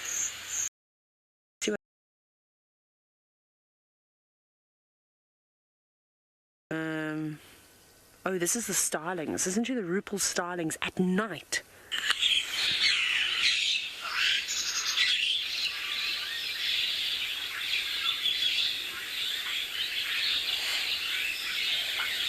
Here's some tasty animals for those lions. But they're on the other side of the river. They'll have to get their paws wet. I don't think they'd want that. So that's what we had to sleep through at Silas. That was going on all the time. Johnny hear wildebeest stampeding? I'm also scared to play this now because I don't know what I've said in this one, if I have said anything. Makes me a bit nervous when I go through things and I do them live and I'm going, oh, no, that might not be a censored version. Though you'd probably all prefer to hear the non-censored version, now wouldn't you? Now, what I'm hoping is that the zebra that we're seeing across the river, I hope the same thing is going to happen. That there's just going to be a group of them that come down this way, but I'm just scanning behind the car out of view. And everything seems to have disappeared. I'm mainly just seeing some impala now. Oh my goodness, it's got super loud. Oh, we're right next to a little wetland though. Ah, this is going to be beautiful. Actually, I'm also now, you'll see where I'm sitting, not very ladylike, up on the door. But just over here in front of us, I just obviously heard the frogs. I mean, to jump down. Seb's shouting at me now. I'm not concentrating. He was giving me the evil eye. I was not concentrating. And that little wetland is going to be, wow, it's going to sound like a nightclub in the next 40 minutes or so. The frogs are already starting to get quite excited. It's a pity we can't off-road here because I'd like to go right to the edge of that and then sort of scan around and have a look. It's not particularly deep, it's quite boggy, but it's perfect habitat for frogs. You start to hear them clicking now. Those are the Butka's cacos making that noise, that clicking sound. Ooh. Brian, you're wondering if there was any chance, I'm going to sit back on my chair again, if there was any chance of perhaps finding a honey badger. There's always a chance of finding a honey badger. Where to look is a different story. I have not seen a honey badger much of.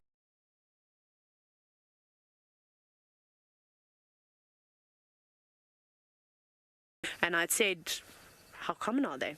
And they don't seem to be too common around. You've probably got a better chance of seeing a honey badger around a lodge, maybe in this area, because they will often go and raid lodges, or in South Africa we see them every now and then in the Sabi sand too.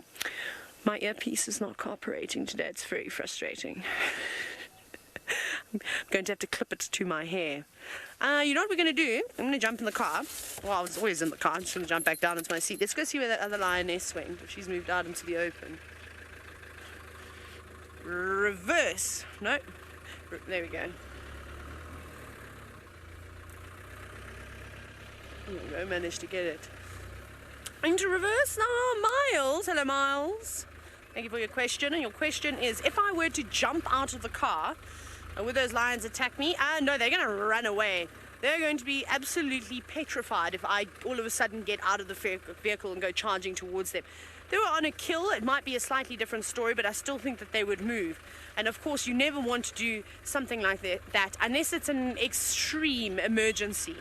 So you probably won't see any of us doing that at all.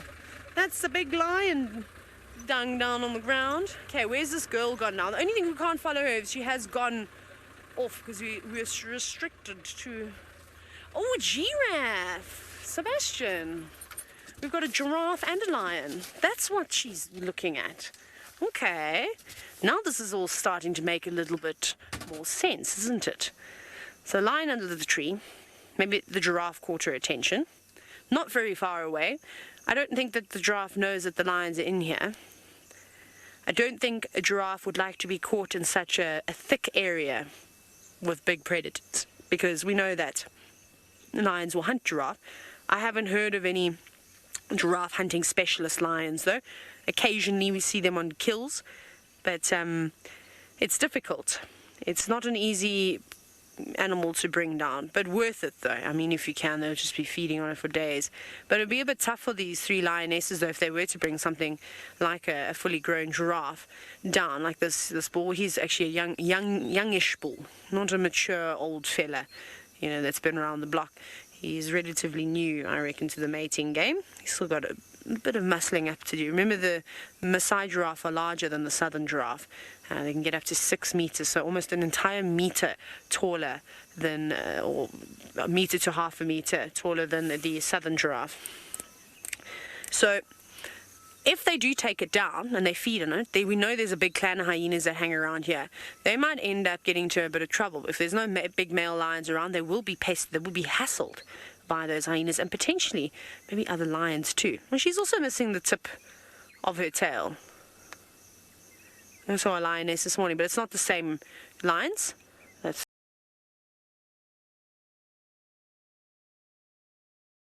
to not have the tip or the black sort of hair, which is kind of important because the black markings on their ears and we know on their tail follow me signs. It's you know, often how they see each other moving through the long grass, and I'm pretty sure there's ways that they're communicating with one another through tail movements and all this body language. Of course they communicate through body language. You don't want to be making a sound when you are hunting. And there's a giraffe. He doesn't look like his nose are here. Now, as we were driving through just before the baboons, we could see the tops of the heads of the giraffe. So there's a whole herd around here. Big ones, small ones, medium-sized ones. And if they come tramping through here, they might try and go for a young giraffe. There's a hyena. Hyena is just, oh my goodness, I can't believe it, just to the right of the giraffe. There it is, just poked its head round. I was just talking about you. Can you believe that? Must have heard hyena.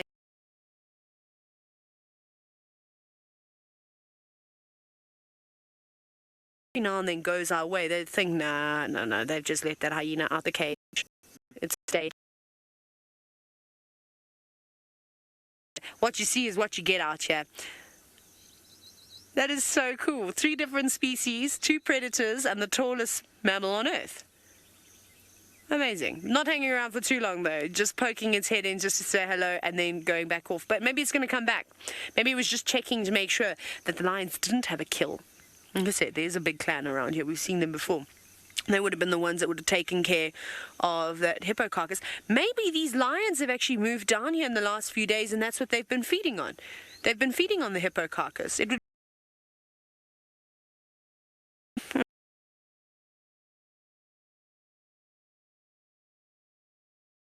that giraffe just he's not reacting, whether he's completely oblivious and too worried about gutsing leaves to not notice that a hyena just stepped on in and that there's lions laying about. Maybe he's not worried. Maybe he doesn't fear them. He's a brave giraffe.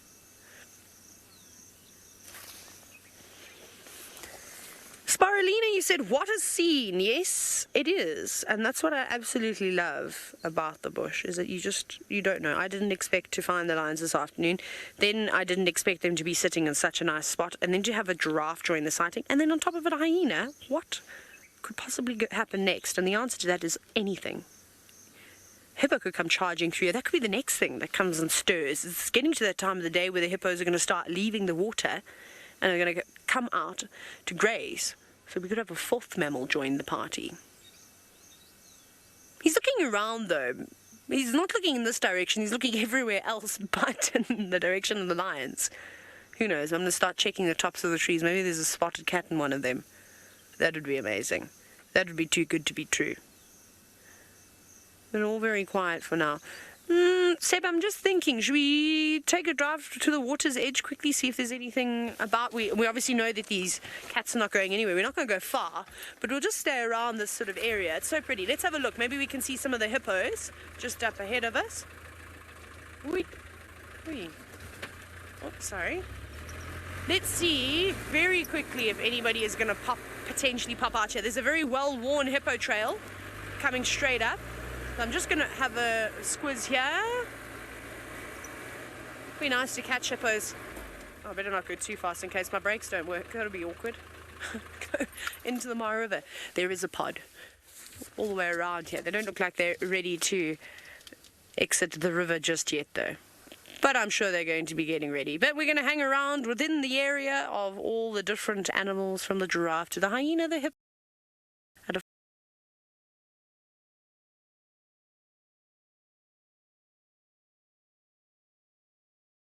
It's all very stationary and very static and sleepy, and Hassan is being as cute could be with the way that he's lying. He's almost got his kind of head tucked out or underneath him, and he's just sort of taking it very easy. And we see him lying like this quite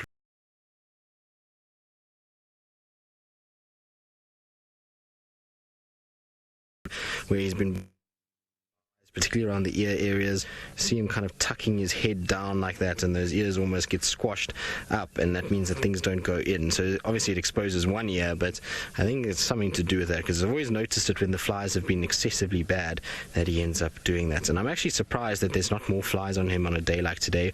When it's hot like this, you often find flies will congregate quite heavily around a leopard or a cat's face, and the reason why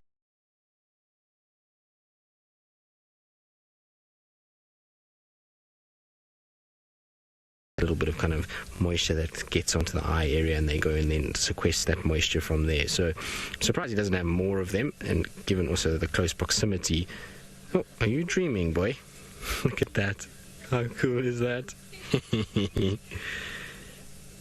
What do you think he's dreaming of, Vildy? Steak?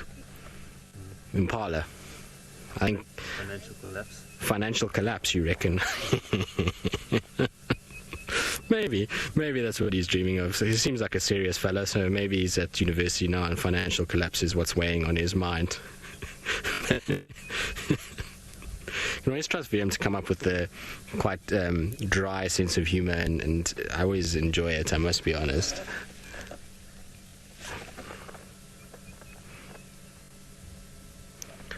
So Riti, no, I haven't seen Hosanna marking his territory. He tends to just kind of move around and he'll urinate, but he won't scrape his back legs.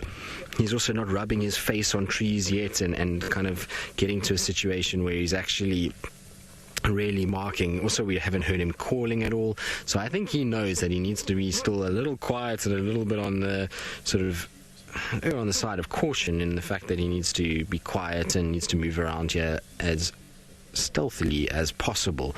As soon as he starts to scent mark, as soon as he starts to vocalize, Tingana's going to be on him like a flash and not tolerate him anymore at all, because he then turns from offspring of Tingana that's under the protection of this area and effectively under the protection of Tingana. He then becomes a threat because he's starting to then attract attention of females, because a female that's in heat picks up the scent of a male, or hears a male calling, she's going to head in that direction, and you're going to get a situation where this young male leopard potentially could steal mating rights away from his father. And so that's when Tingana is going to say, no, we're not going to have any of it, and probably push him away.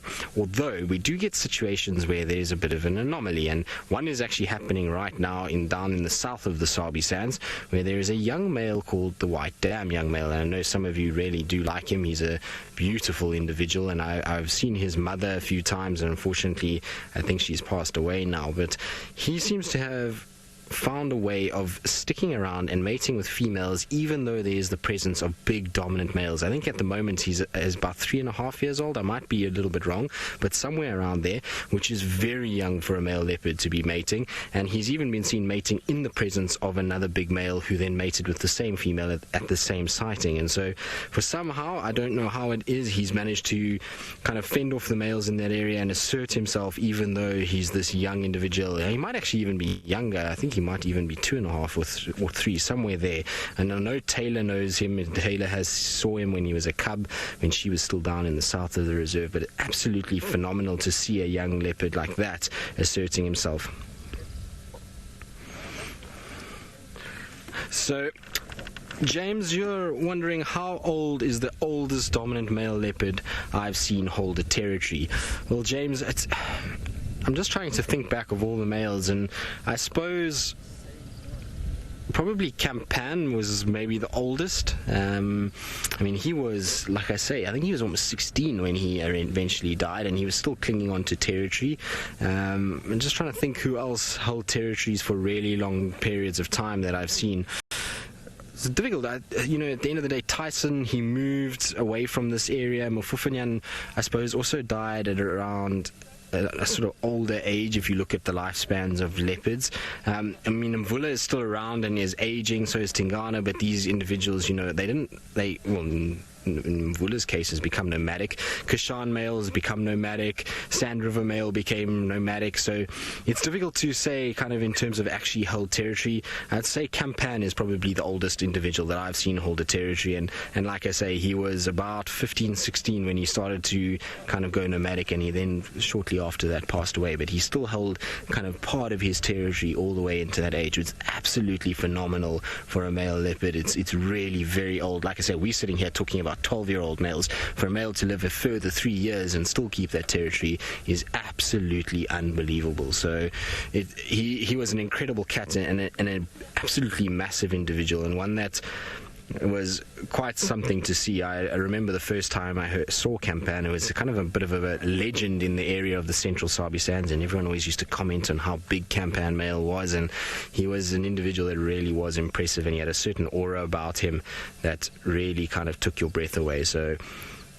magnificent animal. And I remember seeing photos of, I think when he was about 2.5 years old, which is not very old for a male leopard, and it might have even been a bit younger, and he had killed a fully grown female wildebeest, which was quite something at that age.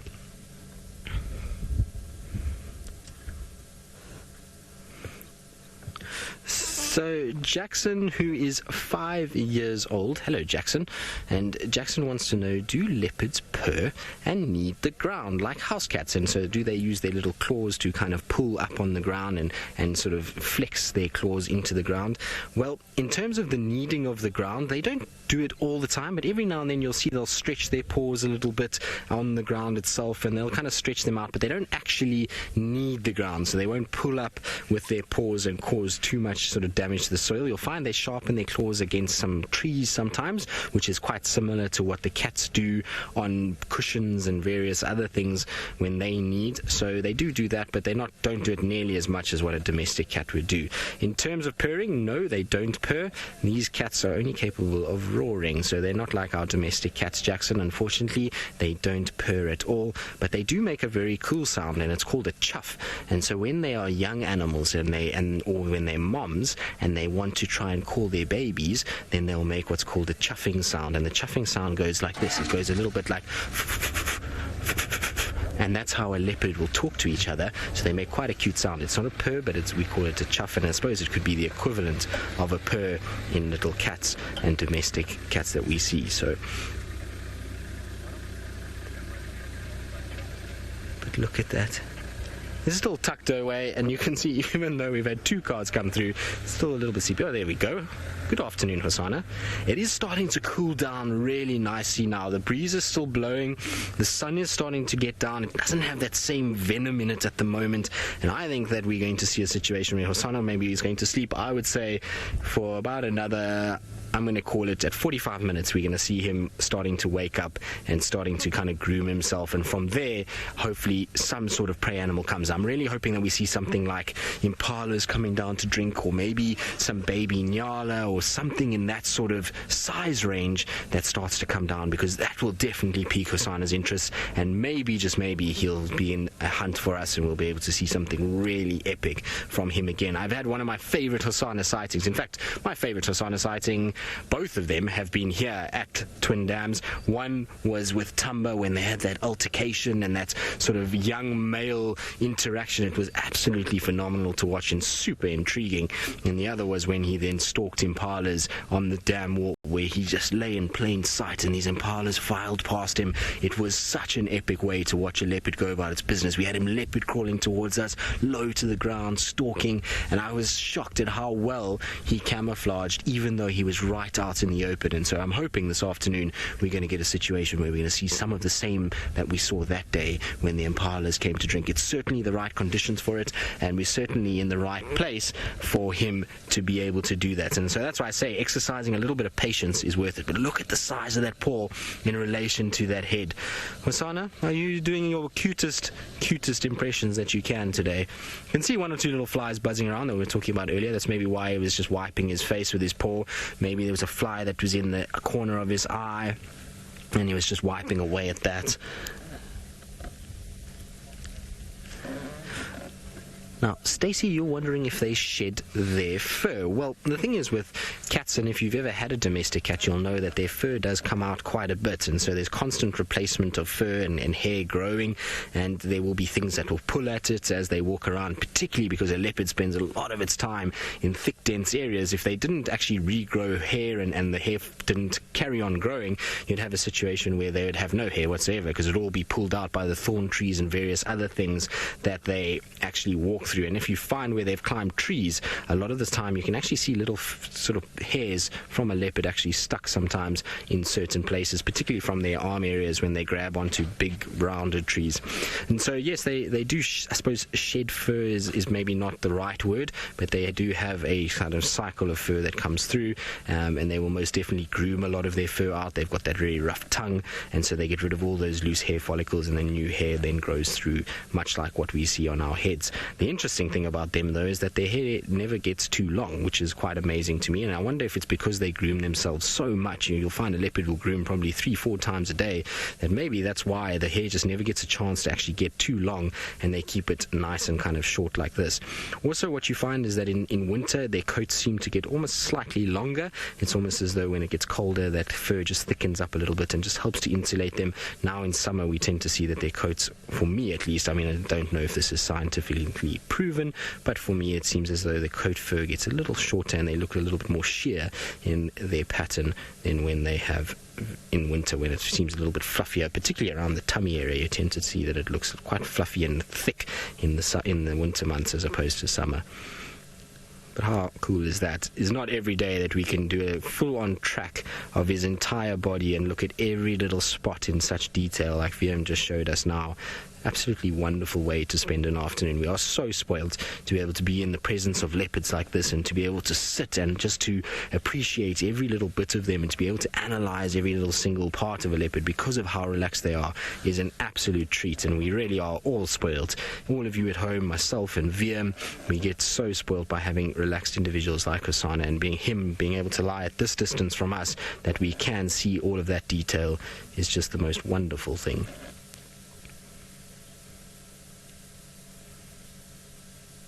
But you can hear it's very quiet all of a sudden at the dam.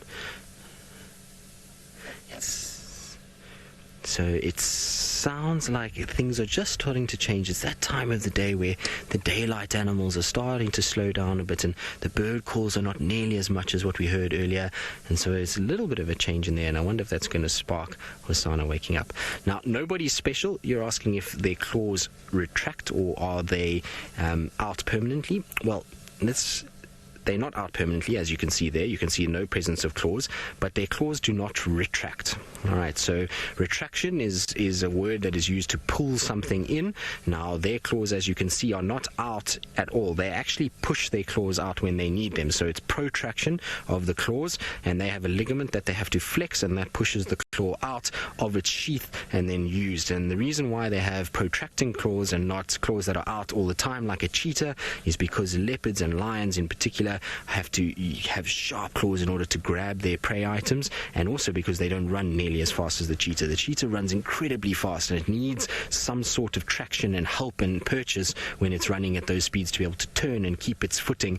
And so those little claws then act like studs for those cheetah, like any of a football player or a soccer player or anything like that. They're able to then kind of grip the ground and be able to move at those fast speeds, whereas leopards don't need that. They need much sharper claws to be able to grab animals and grip on and then wrestle those animals to the ground.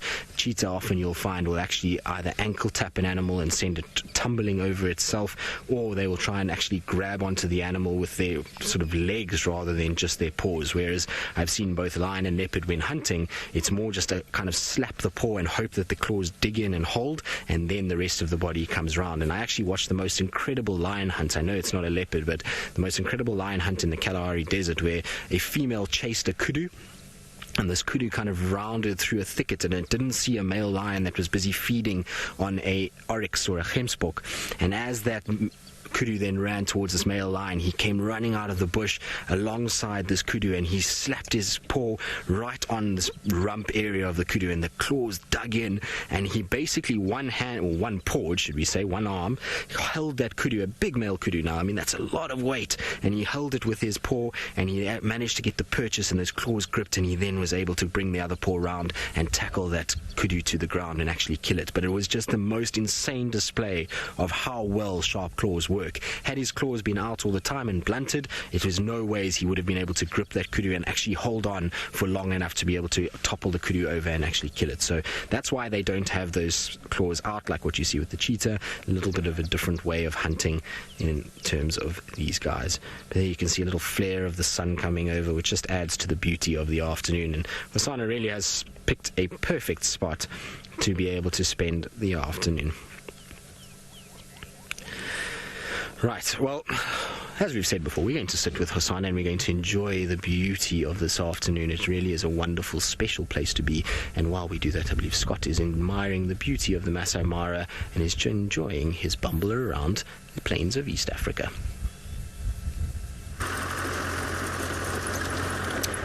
Yes, we have been enjoying the scenery as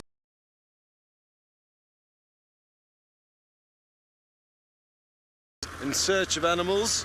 We have seen one topi since you were with us. Other than that, it has been fairly void of life, at least life that we can see. Of course, there are things going on, but not too much, other than the odd little long claw that flies off, a little bird. So hopefully our luck will change, but thankfully Tristan and Taylor have found themselves in fortunate positions, and therefore so have you. Had you have been stuck on my vehicle this afternoon with no other escape routes, it would have been extremely boring up till now.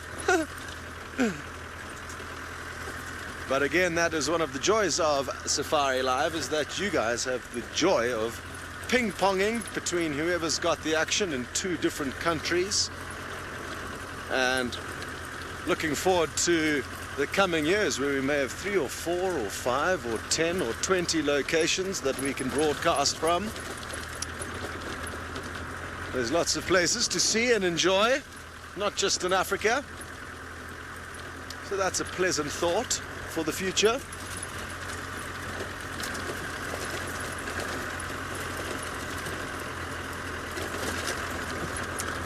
Good afternoon, Ryan. You would like to know what we do for safety precautions.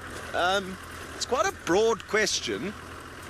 I'm not sure exactly what safety precautions you mean exactly. We've got a first aid kit in the back of the car. Other than that, to be honest, it's not very dangerous out here, provided you know the very basics of animal behavior. Very often animals warn you when you are beginning to aggravate them, and it's provided you read into those often very clear and obvious warnings and give them space. Generally, we're going to have not much to worry about, especially being in a vehicle. It makes a huge difference being in a vehicle as opposed to being on foot, for a number of reasons. But yeah, to be honest, I don't think any of us feel unsafe very often here, you know, so we don't need to take a huge amount of safety precautions, to be honest. I don't wear my seat belt. That would be one, but not really applicable here because we're driving so slowly.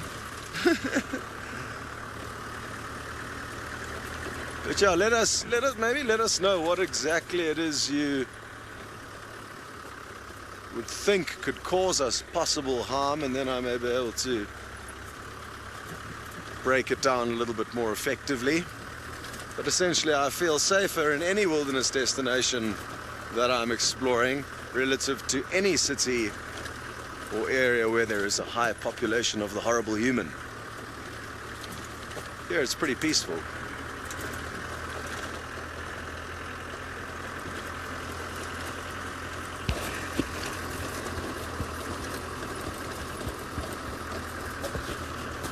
And on a similar kind of topic, Roshni would like to know, what do I miss about being back in South Africa? And it's the element of danger of being on foot. We don't do bushwalks here, and we do them back at Djuma, although it seems like they haven't been done for quite some time. So, Ryan, if you are new to Safari Live, it's something that you can enjoy, or look forward to enjoying at least.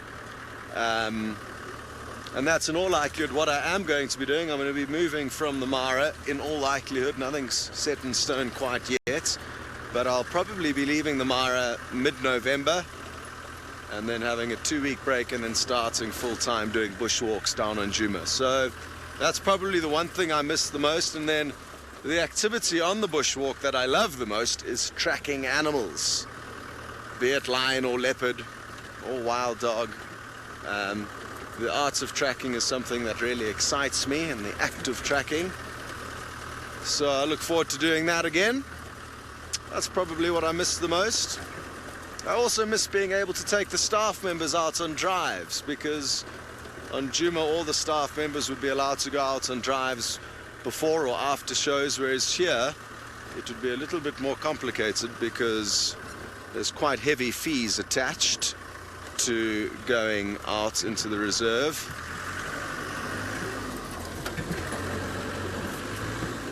Ooh, nearly got stuck. So yeah, also that's one thing I do miss. I love being able to take the girls in FC or the tech guys or whoever really that doesn't get to get out as much as we do, out on some adventures, whereas it's been a bit tricky here.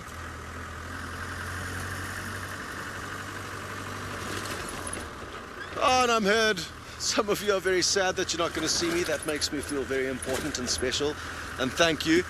I do need a break, as everyone on the planet does from time to time. And I'm basically taking a week now and then coming back for 2 weeks and then taking 2 weeks. Our leave schedule is a very tricky one to manage. Ordinarily, when you work in the bush, you work 6 weeks on, 2 weeks off, and it's a set structure. But because we have the periods where we have TV shows and different projects on the go, it makes it an absolute nightmare for poor old Steph to try and plan when we get to go off.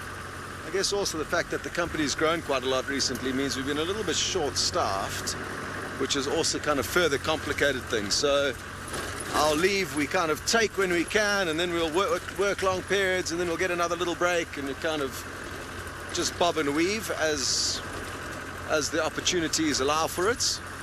Hence the reason why I'm getting 2 breaks within a very short period of one another.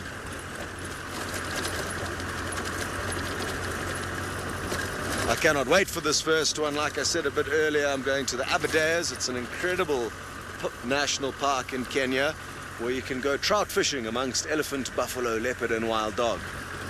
The trout are aliens, but they don't seem to be causing too much trouble to the streams or the ecosystems, and it makes for great entertainment for people like me who enjoy fishing and smoked trout pate. And melanistic serval and giant forest hog. There's a lot of interesting beasts that occur in the Aberdares that do not occur here. Where are the animals? Come out.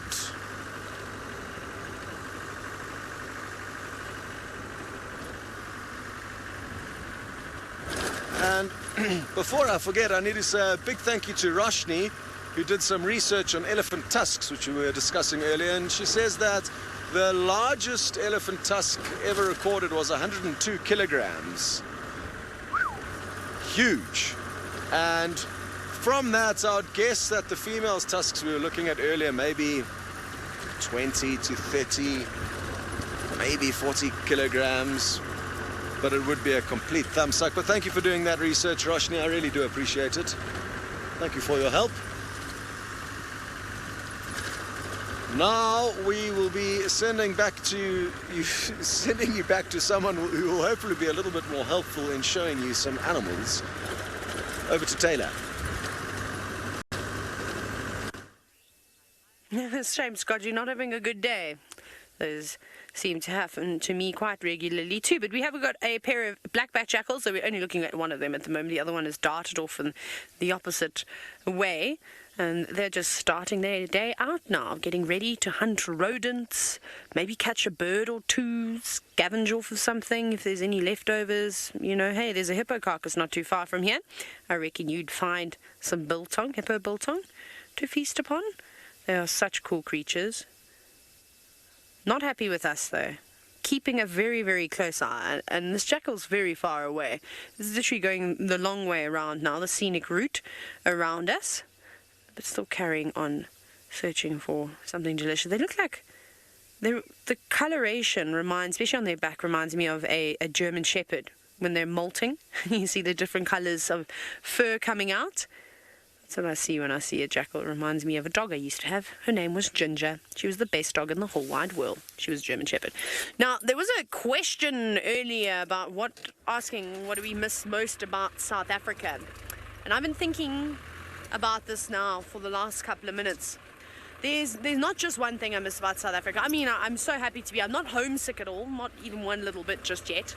But I miss braais, barbecues, of course. I don't know, they don't taste the same up here. I don't know why. If it's the wood, probably the wood. I also don't know if Kenya has mastered the barbecue, the braai. South Africa's got it down to a T. And I also miss getting out of the car. I miss trekking. I miss climbing trees. One of my favorite things to do. Getting out, following insects on the ground. That was always really cool. I like doing that. And then the thing that I miss most, now it's bizarre, it's not safari related at all. I miss the smell of the fabric softener that my mother uses at home. I don't know, my clothes don't smell the same anymore. And I was just saying that to Sebastian, my scarf, I just sent my scarf into laundry and I got it back today and it smells nice, smells like lavender. My mom doesn't use lavender type of stay soft, I suppose, fabric softener. Anyway, so those are some of the things that I miss.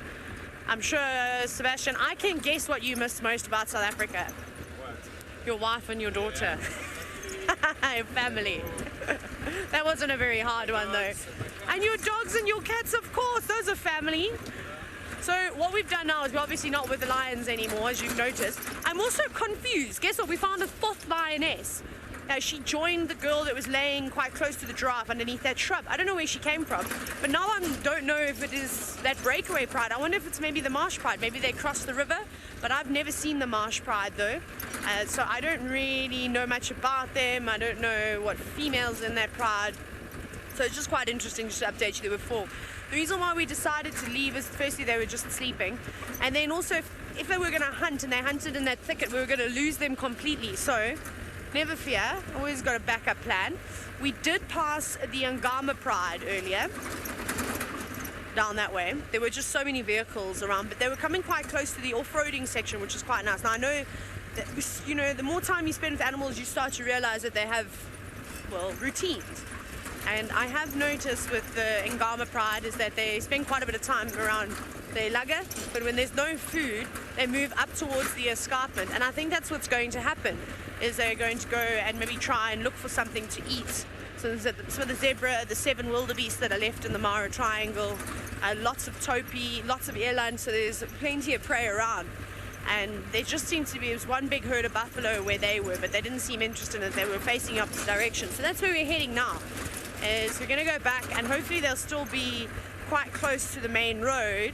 It couldn't have been more than maybe 100 meters from the off-roading section, so I think that will be a better prospect. And it was also open, so if they are moving around, at least we can still see them. Those lions, they just need to move 10 meters, and then they're lost. And then we wasted all that time for nothing. So I thought, let's call it quits. It was a nice sighting. We'll go somewhere else.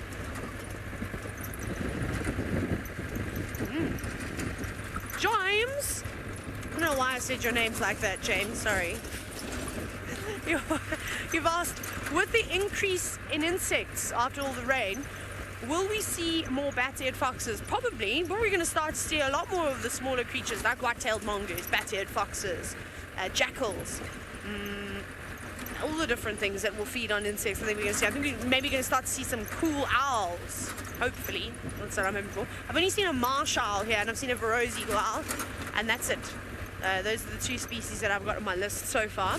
So I'm not quite sure if we'll have more bat-eared foxes. We might have to go to those areas where we suspect that they're dens. I haven't found a bat-eared fox den just yet. I've just seen them sort of hustling about.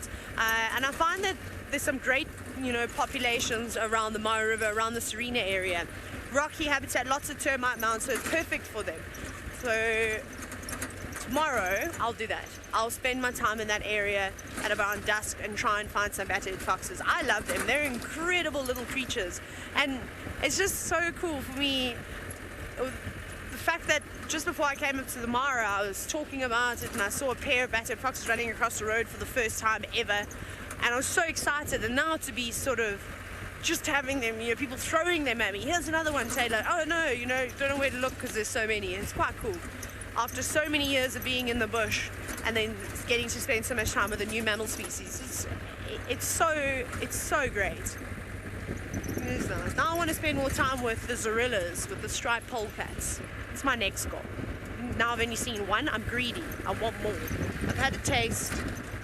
So I don't know about this side. Although we had pizza night, and then apparently, was it last night? It was last time we had pizza night. I can't remember. And you saw one on the way back. Sebastian and them walked from the pizza site, torches, and Scott and Steph protecting everybody, making sure they didn't get devoured by hippos and buffaloes. Oh my, I almost just had a heart attack. It flew up from the ground and into the car. We didn't hit it, don't worry, but it came so close. And then the thing that gave me a fright was the fact that it called, sort of did this loud whistle. My heart absolutely sank to my feet. I don't know why the smallest creatures always give me a fright. It's ridiculous. And I always seem to get frights in the car. I don't normally get scared often. So embarrassing.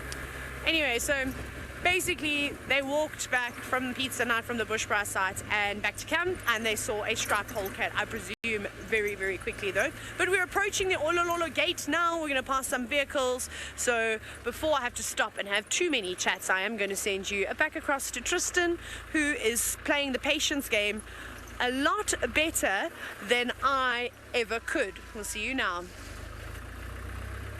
As you can see, little Hosanna is starting to wake up, so we're starting to see the grooming process happening. A few yawns as well, those big white beautiful teeth, and now he's going to just go through slowly and meticulously, just going to groom off any little insects that might have gotten onto him, any loose little bits of fur like we were talking about earlier.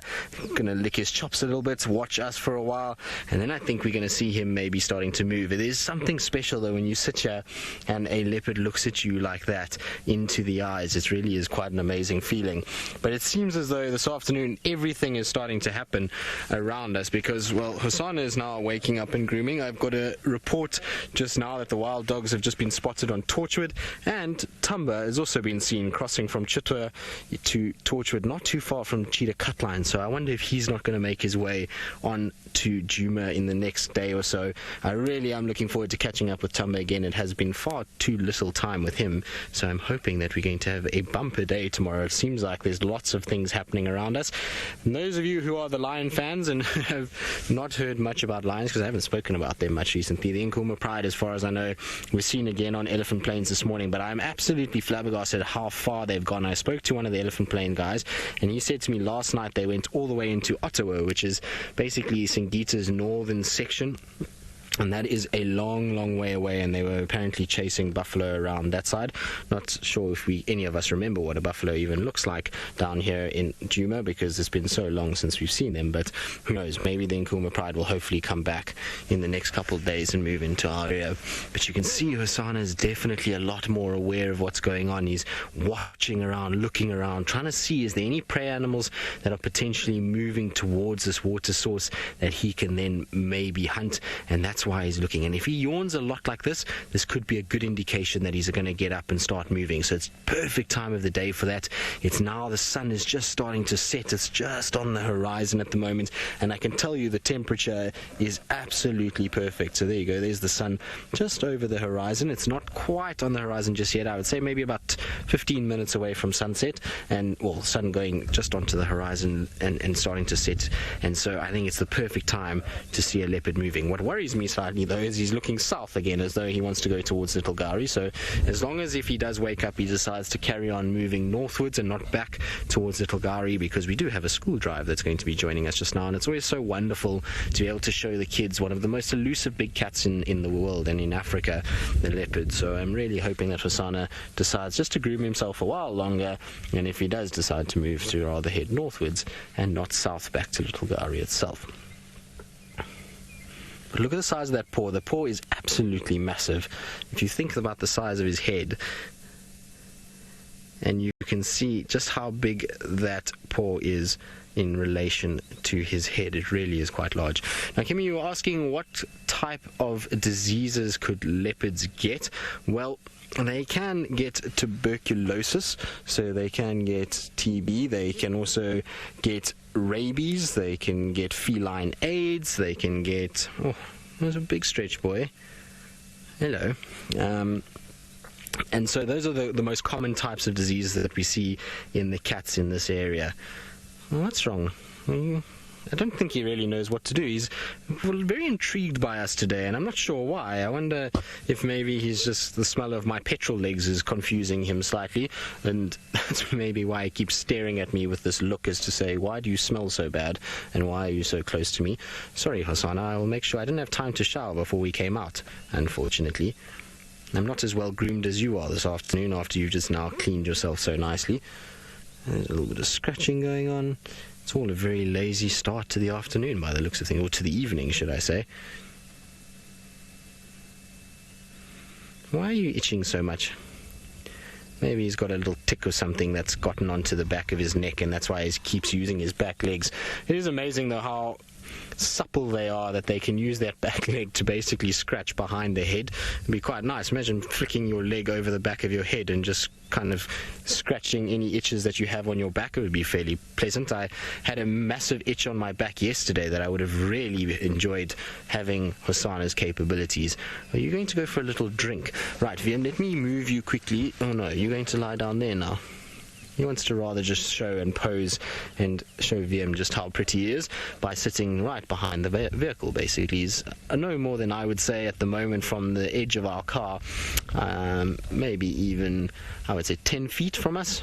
Maybe even less, and he's completely relaxed. He kind of looks at us every now and then, but otherwise he's completely unperturbed. Shame, boy. Is it itchy on the back of the head? I think we can all sympathize with that itch that you just can't reach. At least he seems to be able to get to it, and doesn't he look so content as he scratches?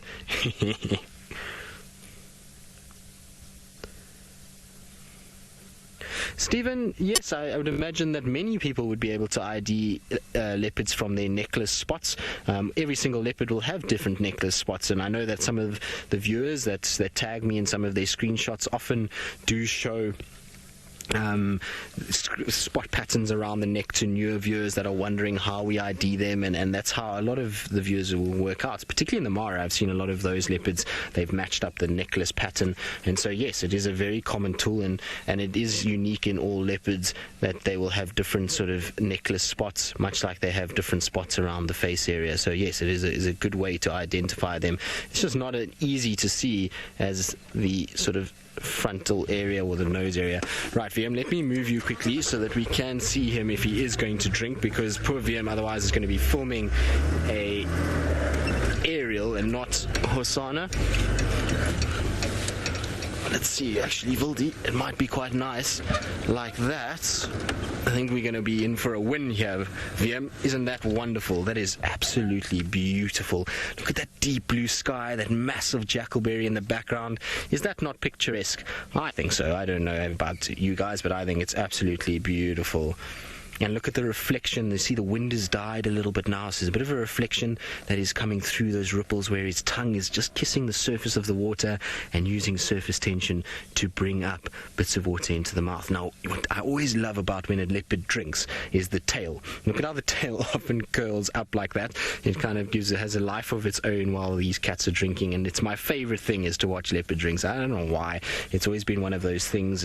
It's a kind of, from when I was younger and before I started working as a guide, it was always that kind of ultimate image was to get a photograph of a leopard drinking kind of facing you. And so it's always such a thrill when I get to see these guys drinking. It makes me always very happy, and I've been spoilt in the last few months to see a lot of this at this dam in particular. I think I've seen most of our leopards drink here: Shadow, Tingana, Tandi, Tamba and Hosanna. So I've been very fortunate in that regard. But you can see he'll probably drink for quite some time. It is a hot day today, and he would have lost quite a bit of moisture, so I'd imagine he is going to drink for a fair while. I don't think it's going to be a quick process for him. I think he's pretty much going to sit there and lap up as much water as possible and just try and get kind of some of that moisture back that he potentially lost while he was lying in the sun or walking around in the sun earlier, and when he was panting he would have lost a lot of moisture through that. So I think he'll just drink for quite some time this afternoon.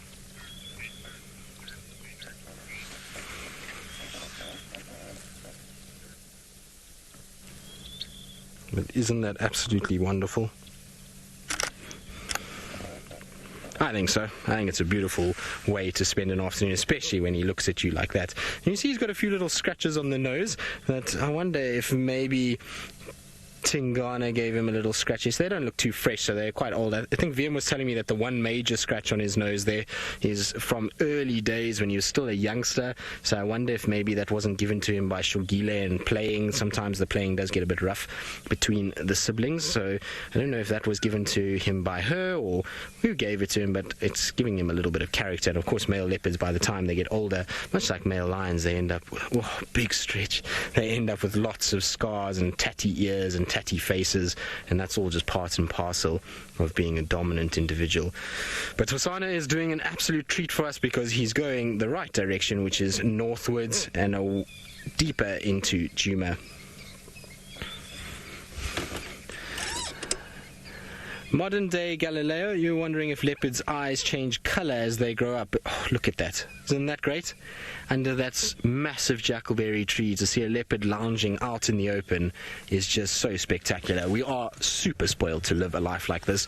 Now, leopards' eye colours will change in terms of, as they get a little bit older, often their eye colour starts to get a little bit more subtle. So when I say subtle, if we think of somebody like, let's say Tiani, which is a leopard that we see in the west, when she was born, she had these bright sapphire blue eyes. But as time has gone on, so those eyes have lightened up, and they're more sort of a lightish blue color that you see right at the horizon of the sky when it's still got the sun up at this sort of time. So they've gotten still a blue tinge, but not quite as blue as what they were when they were older. And it's the same with a lot of leopards, is their eye color tends to just sort of soften a little bit, if that's the right word, not as vibrant and bright as when they're cubs. The thing is with Hosanna is his eyes, for some reason, seem to just be getting almost brighter and more orange with time. So he seems to be getting a lot more sort of orangish color, and he's starting to look a little bit like a leopard that we used to see in this area known as Lamula, and so he's got that kind of same look. But this is also spectacular. So you've got sunrise over there, a few wispy clouds, Hosanna underneath is just absolutely beautiful. And really, if you wanted to see a leopard, this is as good as you could ask for. There's not a single blade of grass, vegetation, anything in front of this individual, and he is right out in the open. It is fantastic, and like I say, just the best way to view a leopard, in my opinion at least. Obviously, so others will have differences of opinions, but for me, that's the best way to see a leopard, is out in the open like this, just relaxing and resting and completely at ease with its surroundings and us being in its surroundings. Now, every now and then you'll see him kind of turning his head, and why he's doing that is because there's a number of doves that are actually coming to drink from the water itself, and so that's why they're catching his attention every now and then. There's a little kind of flap down, and that's why he's looking. Right, now it is that time of the day where the schools are going to be joining us. So for all of our regular viewers, I hope you've had a good afternoon. You can continue to watch, remember, but we're just going to be taking questions from our schools instead. And it is a very, very, very warm welcome to the school that is joining us this afternoon. I believe it's the Avoca school that is joining us, and I hope that you guys are having a wonderful day at school and that you're going to continue to have a wonderful day. For those of you, my name is Tristan, and on camera today I do have Avian the wildebeest, and behind me I have a spectacularly beautiful male leopard. And look at that, isn't that wonderful? He is one of the most beautiful individuals that we have out here, and we are so fortunate because he's lying right out in the open. He's lying as open as possible, and a leopard is normally a rare animal to find in Africa, so it's not an animal that we see that much. It likes to be shy, it likes to hide in thick, deep bush and brush, and yet this male is lying right out in the open. So we're so spoiled to be able to see this, and I hope that you guys are going to love every minute of the time that we get to spend with this male. Now remember, you can ask questions because we're live and we're interactive, so if you do have questions about this leopard, then just ask your teacher and she will send the questions through to us, and we'll try and get through as many as possible as we follow this male leopard as he goes about his evening business. It's the best time to be with him because he's now going to start waking up and start looking to go on the hunt, and so maybe he's going to go and see if he can find some impala, which are like deer. They're similar to a deer, and they are going to be around and starting to maybe come to this waterhole that we're at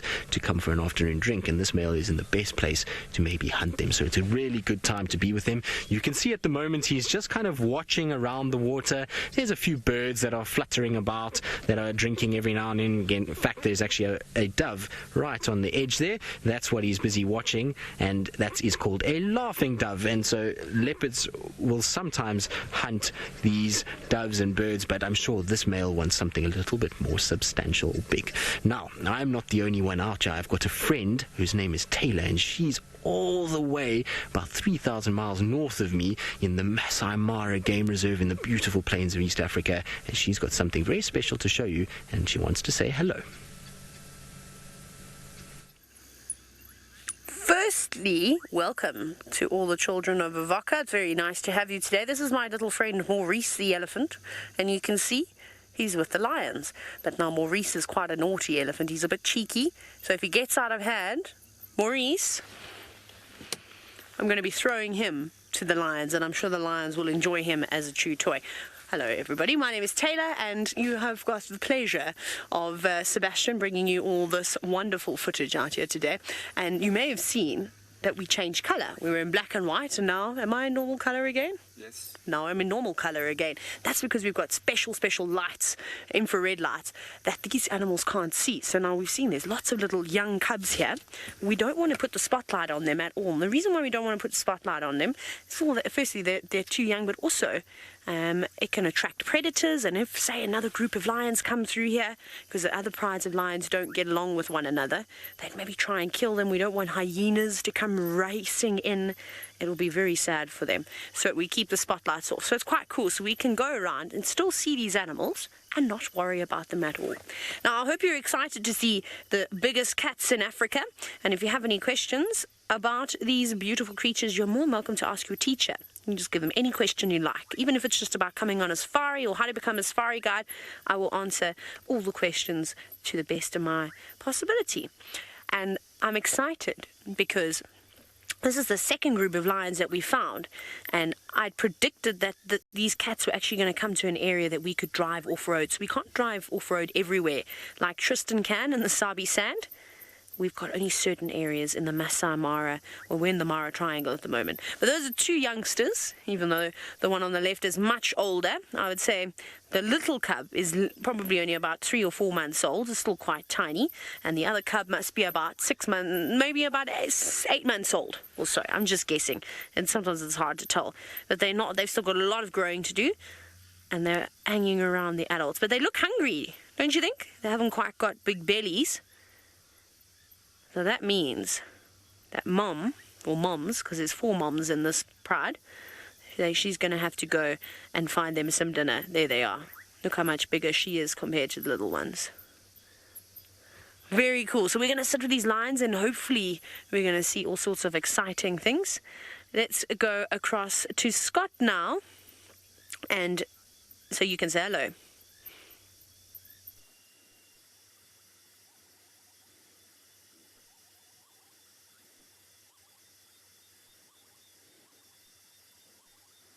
Hello everyone, and welcome back on board. We've got something very exciting here, a serval, a beautiful spotted cat. It's just moving off, so we're going to have to keep following after it. To all the kids at Avoca West, it's great to have you on safari with us, and you've got very, very lucky to be able to get a glimpse so far of this quite rare, mainly nocturnal cats. They do move during the day, but we tend to find them more at night.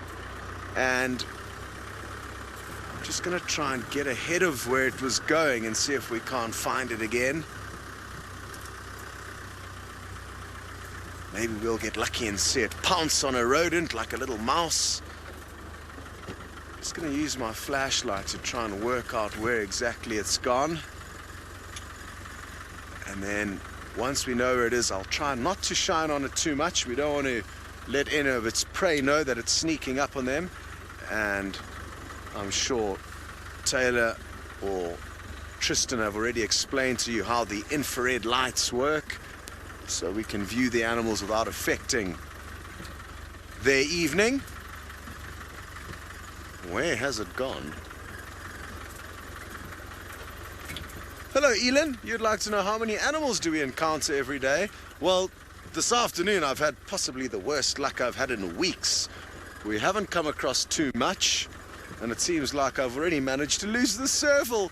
But it varies, and that, Elin, is the joy of being on safari. You just never know what you're going to see. The animals have got massive, massive areas in which they can roam. It's nothing like a zoo, so we've got very little say in what we see or what the animals get up to, when and if we are lucky enough to find them. So we tend to spend a lot of time sitting with sleeping lions, hoping that they're going to show us something interesting. Seems like the serval has dodged us, which is a great pity. But I'm glad you got a glimpse of it. Taki, you'd like to know what animal do we see the most? And here, probably zebra and wildebeest are very common. A lot depends on which area of this massive reserve we're spending time in, because the animals prefer different areas and there's different vegetation and habitat for them in the different parts of the reserve. It's roughly, I would say, 30 to 40 miles by 30 to 40 miles, so 30 to 40 miles square. It's not a perfect square shape, but that gives you a rough idea of how big it is. And depending on where we go or what we do, it does vary what we see. Very good. Well, seeing as though I've already lost my little spotted cat, the serval, I think it would make sense to send you back to Tristan, who hasn't lost his.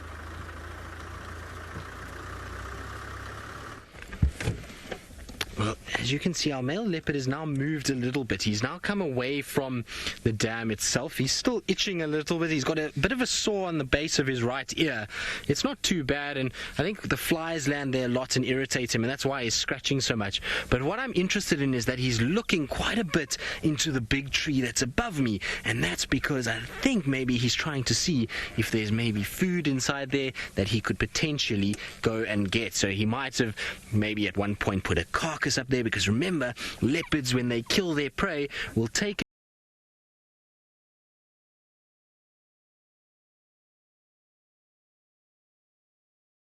so it's very clever, and he's looking in case there is any food. Now what he's doing at the moment is going to the toilet, so he's being a little bit of a typical cats, which is after they've slept, they often will then go and use the toilet, and they go and just defecate somewhere around here. And he's not a animal that has his own territory yet. And now when I say territory, I talk about basically an animal that has its own home, and he doesn't have that yet because he's still young. This male is only about 21 months old, so he's still too young to have a territory of his own. He's moving around in the territory that his mother has set up, and so for now he doesn't scent mark. So when he goes to the toilet like that, he's not going to scrape his back legs, he's not going to vocalize. You'll also see that he's not going to spray his urine on trees. He'll just go to and he'll urinate like what we just saw now, what we just saw now. He's kind of going to just wee on the edge of a road somewhere, but not scent mark properly.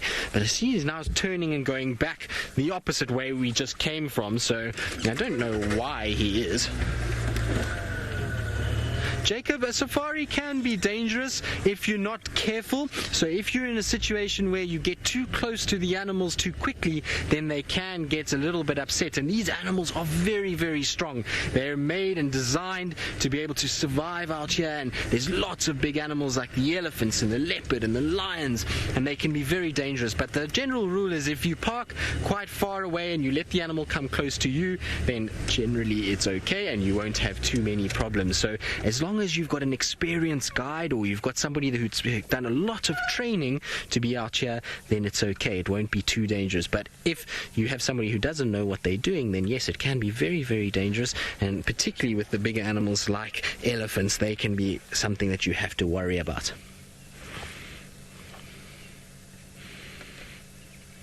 Kiki, you're asking how we know if this leopard is a male or a female. Well, if you see underneath his tail there, and I know this is going to sound funny, but it's the easiest way to tell a male from a female, but a leopard has golden testes, and so that's a male that has his golden testes over there. Also, males are slightly bigger, and they have a much bigger chest and neck area, and you'll see if you look under his throat, you see he's got some skin that is hanging there.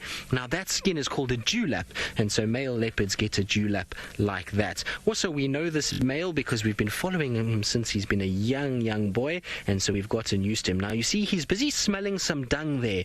Now he's picked up the scent of some dung and he's going to smell around and check what this is. Look, he's going to open his mouth, and you see he's got his whiskers up and he's curling his mouth up. Now that's called a phlegm grimace, and a phlegm grimace is a way that a leopard basically can tell what animal was here. So if that's another leopard, was it a male leopard, was it a female leopard, who was here before him? And he does that because he has an organ like our brain or our heart or something like that that is in the roof of his mouth, and as he smells, that chemical goes in there and his organ of Jacobson is able to analyze that and tell him it's a male or a female and what he needs to know about it. Isn't that crazy? I'm glad we as humans don't have to smell each other's poop to be able to know who we are. Now I'm going to try and keep up with our male leopard as he walks around and negotiates his mother's territory, and while I do that, I believe Taylor's got some creepy crawlies in the plains of Africa. Oh, they're not just creepy crawlies, they are delicious. They are so tasty. And those are the ones that are flying. Those are the princes and princesses of the termites, and they are being released at the moment. So they have had to say goodbye to their colony. Off they go on an adventure, and they'll never come back to the same spot. They'll go and find an area where the ground is nice and soft, and then they'll burrow underneath and then start producing lots of eggs and building a new colony. You can see there's the other termites that haven't got any wings. They're all moving around, making sure that everyone is okay. Actually, what are those? Are those termites? Yes, they are. But they're strange ones. These look like maybe little harvester termites. The reason why I say they're strange is it looks as though the thorax is actually filled with soil, with dirt. So they're obviously busy building. So look, they are building. They're building in the chimney, the little thing that's sticking out of the main part of the mound. So they work at night. They don't like to work during the heat of the day. Also, there's lots and lots of birds and things that will try and eat them if they do come out. So they work on the inside of the mound during the day, and then at night they will come out. So that's obviously why their bellies are filled with sand at the moment. They're trying to strengthen their mound. How cool is that, though? But you can eat them too. They're very tasty. Now I'm going to reposition because there's some lions here too. You can see them all flying. Sorry, Seb, I'm rolling and my brakes are not working. And then there was a question from Danny as we try to get to these lions again. Where are they? There they are. So we'll just go across here somewhere. You're wondering what is the most difficult animal to find? Archie, I think that was what the question was. I'm going to say something. Oh my goodness, I'm flying. Get away from me. All going in my hair and down my shirt. It's not very nice. It's tough being a safari hunter, tickling my legs. We'll sit here and we'll look at the lions then. I would say it would have to be one of the creatures that come out at night. Maybe something like an aardvark, or what else we call that? An earth pig is the direct translation. It looks like a pig, but it digs in the soil, eats the termites that you can see flying around at the moment. They're quite hard to find. Pangolins or armadillos. Maybe some of you know what an armadillo is. It looks very similar, but we call them pangolins here in South Africa. Also very hard to find. Never seen one before. So mainly the animals that come out at night, the smaller ones that don't like to be seen. Not like the lions though. Where are they? And I'm trying to find all these insects because they're crawling up my legs, into my pants, down my shirt. It's not very nice. But you can see there's lots of lions around.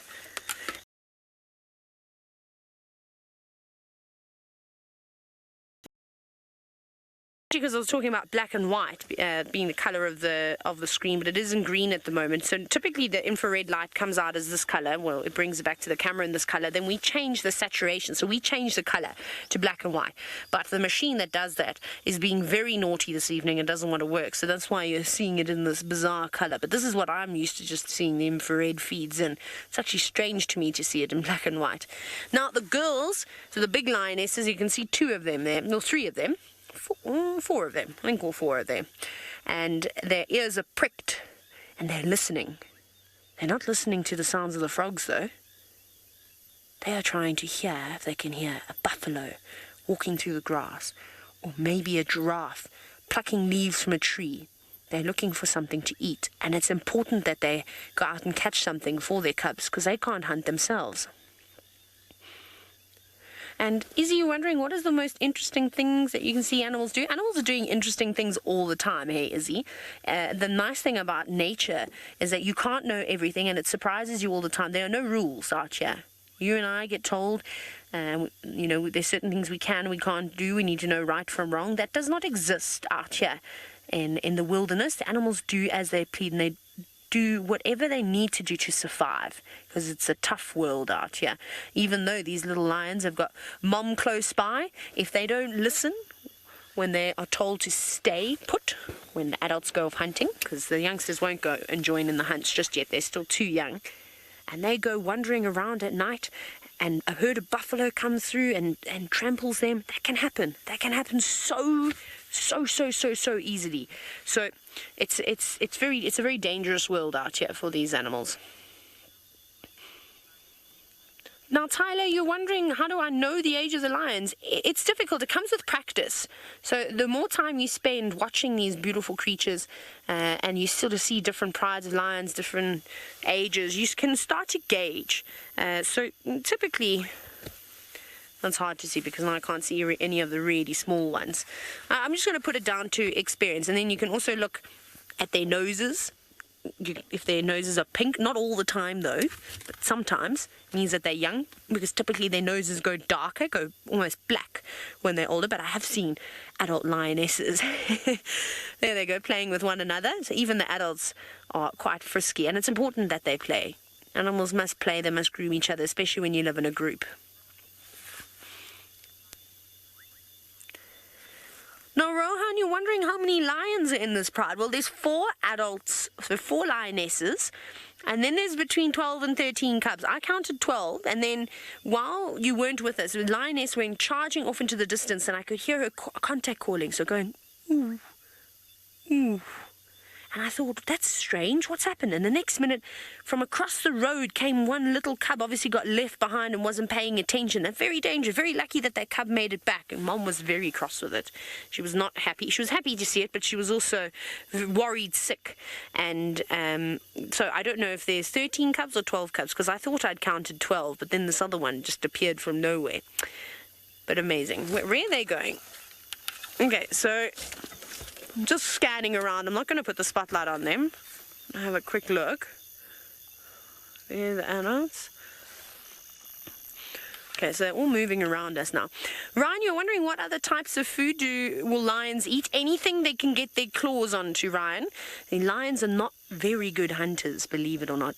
Out of, say, every 10 times they make an attempt to hunt, they'll maybe be lucky every 2 or 3 times. So it's not a very good success rate, is it?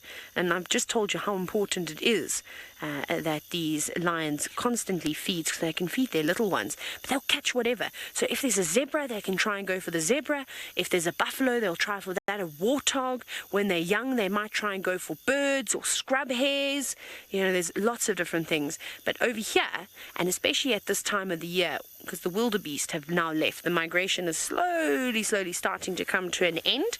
And they would have mainly been feeding on wildebeest and zebra, but now they're focusing on things like warthogs. But the area that they're moving into, there are lots and lots of eland, and eland are the biggest antelope in the world. There's groups of them. There's some zebra. There's also a couple of wildebeest. There's only about 7 of them that we see every single day around this area. But there might be 6 if this carries on. So I just want to see if they've seen anything. They're still playing. Okay, what we'll do is we'll move up in a little bit.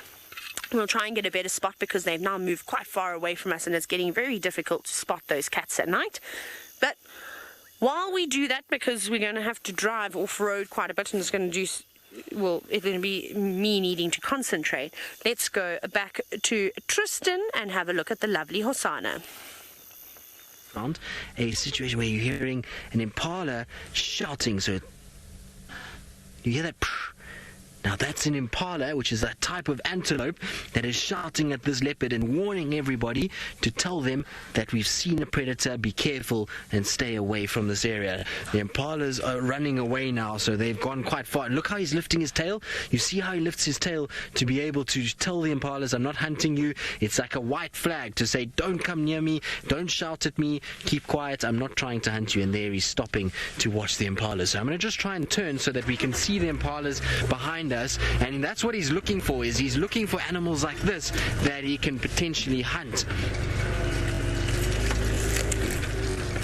Bryn, a leopard's prey is those guys over there. That's what they love to hunt the most here in the Sabi Sands, is those antelope that we call impalas, and they about the same size as your deer, maybe slightly smaller, and they'll target and they'll like to hunt things like this and then anything smaller. So they'll go after other types of antelope, scrub hares, which is like a rabbit, birds, lizards, even insects is what they'll go after. So a leopard has a very, very large amount of food items that it goes after. In fact, it's got the biggest array or amount of food out of any of the other big cats out here. So they will hunt anything, like I say, from insects all the way. What's he chasing? He's chasing something. They're going to try and keep up with him because he seems like he spotted something.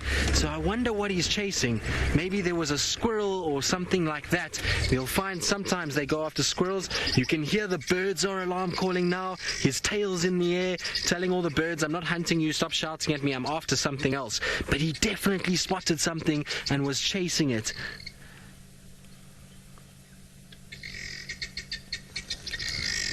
I wonder if he grabbed something. Now, Ryan, you want to know how fast a leopard can...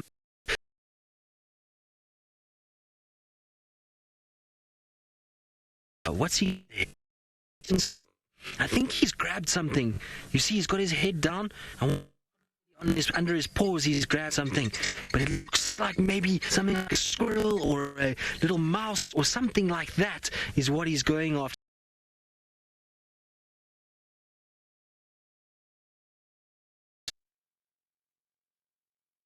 It's one of those.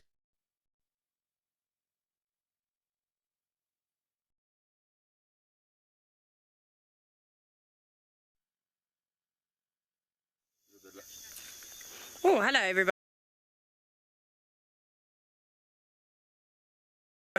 Later on. Sorry about that.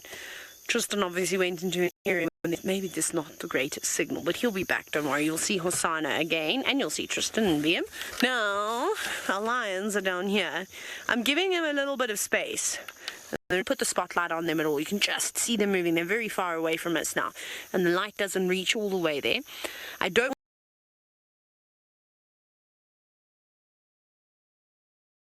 to be here and to watch these animals all the time, but we've got to be very respectful animals, because you don't want to interfere in their daily activities. And jumping on an adult. So I'm just going to sit back for the time being and see.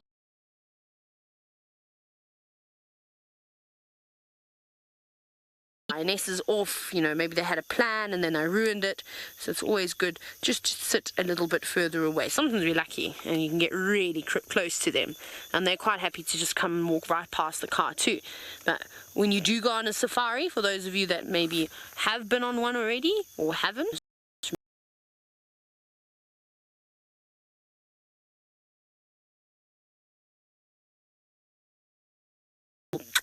or call a lion over, and for some strange reason maybe it comes over, I always say, what are you going to do next? So always sit quietly and just watch them. But you can talk.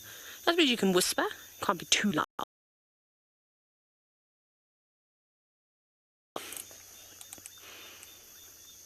Now Marcus, you're wondering when we normally see the cats hunt. Right now. I think these lions have seen the impala that is up and ahead of us. I think it might be a bit too far away to see with the infrared light. That's exactly what they're doing now. See, at night they've got a much better chance of hunting. During the day, everything can see them. We see they color.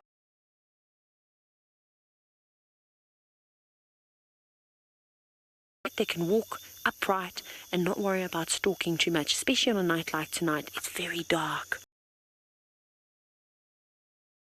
Stars, there's no moon, so it means that the lions have got a very good chance. Their eyesight is much better than the animals that they will be hunting.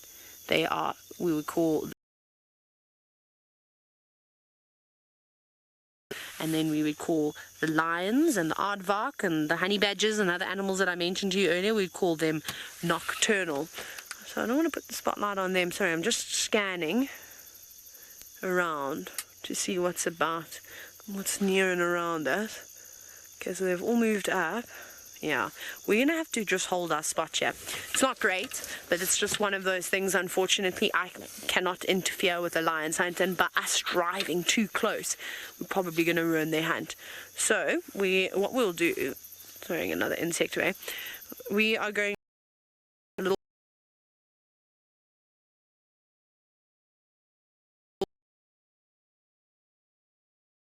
has not got lions, he's not got a leopard, he's got my favorite animal in the whole wide world, and it's the cousins of Maurice.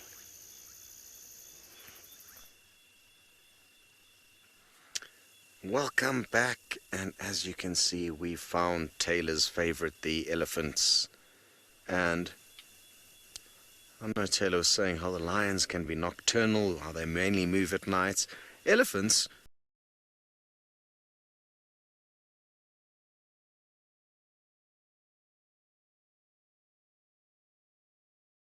but unlike us as humans, most animals don't have a set routine.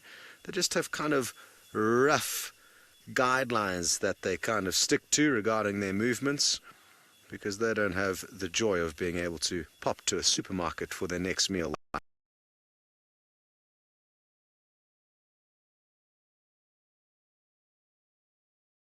I wonder what she can smell. And wouldn't it be cool if you could use your nose like she's using hers there? What is it that you...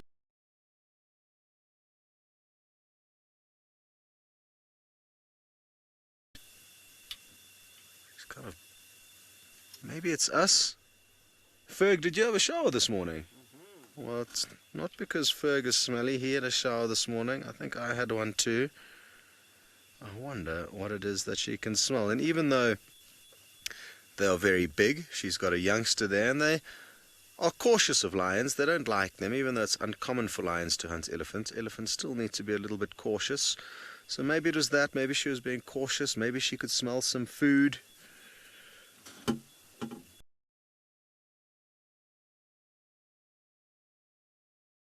Female elephants like this way. Well, the females weigh around 4 tons, which is over 8,000 pounds, 4,000 kilograms. The males can weigh up to 6 tons, so they are ginormous, ginormous animals. But again, just like us as humans, each individual will vary slightly. Hello Maggie, you'd like to know if it's true that elephants love peanuts.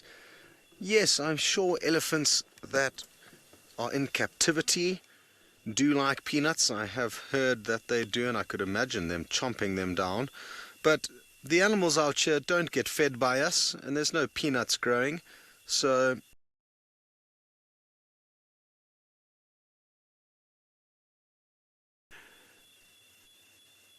their favorite food in general is grass. Fresh green grass is what elephants like to eat, but there's not always fresh green grass around, so they've got a very wide diet. Sometimes they eat the bark of trees, they eat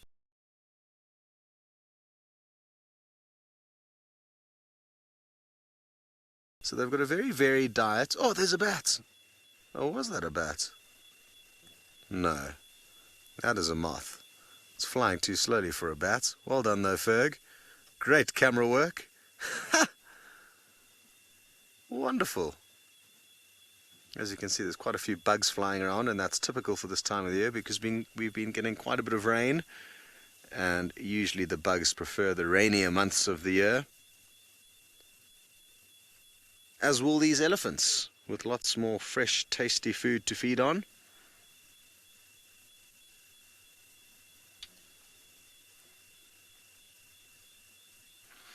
Hello Maggie, you'd like to know how big is a baby elephant? Well, they're born at roughly 100 kilograms, so the size of a large human. Obviously a slightly different shape, or greatly different shape, but they are born very big, but very dependent on their mothers for quite some time. And they don't learn to walk and run as fast as some of the antelope do, because they thankfully have very big parents that can protect them, unlike a lot of the antelope. So their growth and development is quite slow. It could almost be compared to us as humans. When elephants become late teenagers, the boys will head out from their herd and start a life of their own, and the females will start looking for boyfriends. So quite a similar growth rate to us as humans. Our first few years we're fairly helpless and rely quite a lot on our parents. Interesting that there's just 3 here. This is probably a mother with her 2 youngsters. And who knows, maybe the rest of their herd isn't too far away. Very good. Well, we're going to continue and see if we can find you any other small, interesting nocturnal animals. And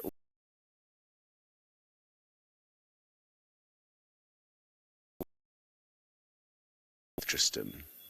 Started to settle down a bit after going and jumping and trying to catch something in amongst those sticks. He managed to miss, and he's now walked a little bit and is just resting before I think he'll carry on and try and hunt some more animals during the night. Now you may have noticed that we're in black and white, and that's because we're in infrared. And there we go, he's back up and walking again. So what he's trying to do, it's quite an interesting way that he's hunting. Leopards sometimes will stalk animals and they'll try and ambush hunt them, which means that they'll try and get as close as possible before using an explosive speed to come out and then grab that animal. But what he's doing is he's walking and he's using his ears and his whiskers to be able to hear and pick up vibrations, and he's trying to find small animals. So like I was saying earlier, little mice and rodents, and maybe even things like the birds that we get in the grass here, like those guinea fowl that we heard calling earlier, or maybe button quails. That's what he's after, and so he's trying to flush those out and trying to catch them by doing that technique, as opposed to actually stalking and hunting bigger animals. And we were just commenting, I wonder how many times he has to kind of do this and how much food he actually gets by doing this behavior. It's a very interesting way of going about hunting, and not the normal way that a leopard, that's for sure. But you can see he's changed direction and he seems to have spotted something. What have you spotted, young man? He seems to have seen something. You can see he's just changed his direction all of a sudden, and he's now walking quite fast down towards a termite mound. Now, termite mounds out here in South Africa are some of the best.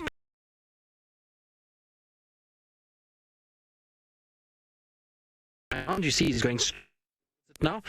There he is, just behind the tree, and he's going to go up there and he'll be able to then see a long way around and be able to see all the different animals that are here. You see, look, he's now stopped, but I think what I'm going to do is just try and get around so we can see him a little bit better, because he's a little bit far away for VM and for the infrared light, so I want to try and just get a little closer on my side.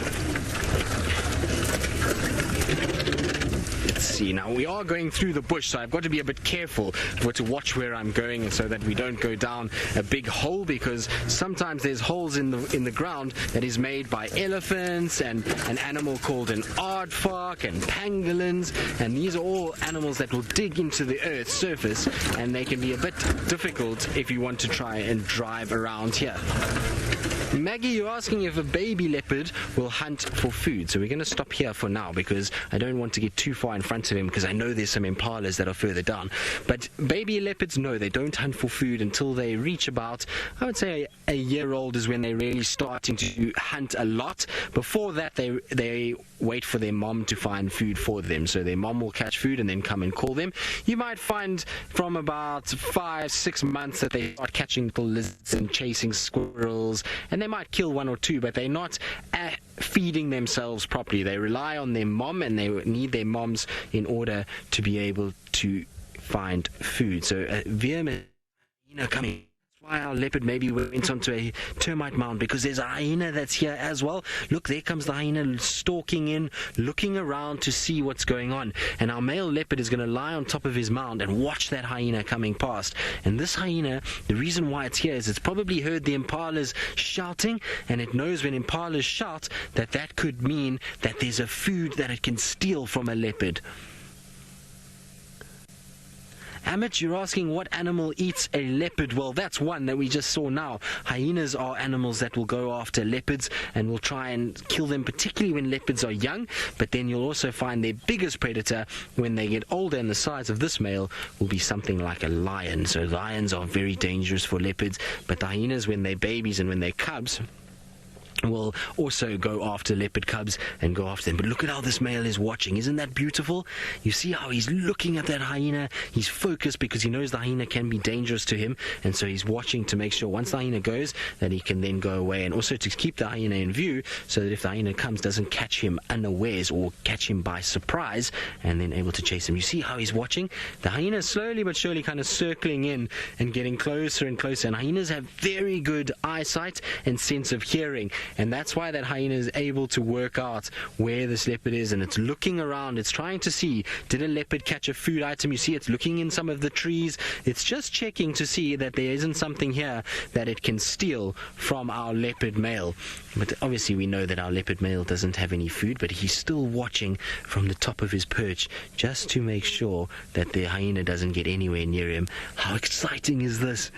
We're being absolutely spoiled by our male leopard. He's doing everything for you. He's hunting, he's watching hyenas, he's doing all these kind of things which are generally not that common to see. We don't see this all the time, so it's amazing to witness this and to see it happening all the way from South Africa. And you see, look how he's turned his head the whole way with the hyena. As the hyena is moving around, so our leopard is also turning just to watch. And well, leopards are very opportunistic, so they will hunt at any time of the day. Most of their activity in terms of hunting is at night, so they will hunt mostly around sort of just after sunset, just before sunrise, and a little bit into the night, particularly if we have a storm or something like that at night. But they can hunt during the day as well. I've seen leopards hunting middle of the day, in the morning, the afternoon. So any time that there's an opportunity to hunt, they will do it. They will take that opportunity and try and grab it with both hands, because out here, it's very hard to catch animals. These prey animals have all got good sense of hearing, good eyesight, good sense of smell, and a leopard only probably catches 3 animals out of every 10 times he hunts, and so that makes it every time they can get an opportunity that they need to and try and hunt as effectively as possible, and that means both day and night. But they will prefer to hunt at this time of the day and into the evenings. It's a lot cooler, and the eyesight is much better than what ours is, and so that means that at night they're able to see animals much better than what the other animals can see, and so the advantage lies with them at night, and that's why most of their activity is at night. But you can see he's a little bit hot, he's panting, so his mouth is open, And he's panting like that to try and cool himself down. We've had a very warm day here in South Africa. It's been about 90 degrees Fahrenheit, and it's been hot. And so for this leopard with a fur coat, he needs a way of trying to cool himself down. And how he does that is open his mouth and pants. And what happens is that as he's exhaling hot air, it's causing evaporation. So evaporation is the process where water turns, or basically from water, a liquid form, into a gas form, and that process actually causes cooling. And so his tongue then gets cooler, and the blood in his tongue cools his body down, and that's how he can deal with the hot weather we have here in South Africa. Tati, in terms of how many leopards or cubs leopards will have, you'll find a female in South Africa will have on average between 1 and 3. So 2 is normally what we see, but 1 or 3 is 3 the most, and 1 being the least, obviously. And then if in some parts of Africa there has even been recorded cases of 4, but I have never heard of that. You see, look, he's just twitched around. I wonder if that hyena is coming closer. Yes, the hyena's, I think, spotted him and is coming towards this area. It's just over there, and it's slowly but surely heading in our direction. I don't know if you can see it. It's just got its head down in the grass. There it is. So it's slowly but surely heading here. You see it's sniffing. That's where the leopard came from. So it's smelling that there was a leopard here, and now it might come walking towards this termite mound. That's why the leopard has stood up. It wants to watch and make sure that this hyena doesn't catch it unawares and get hold of it and hurt it in any way. And so that's why it's watching the hyena from this termite mound. As soon as the hyena comes this way, you might find the leopard will run. It might even run up a tree for safety, because the hyenas can't climb like the leopards can.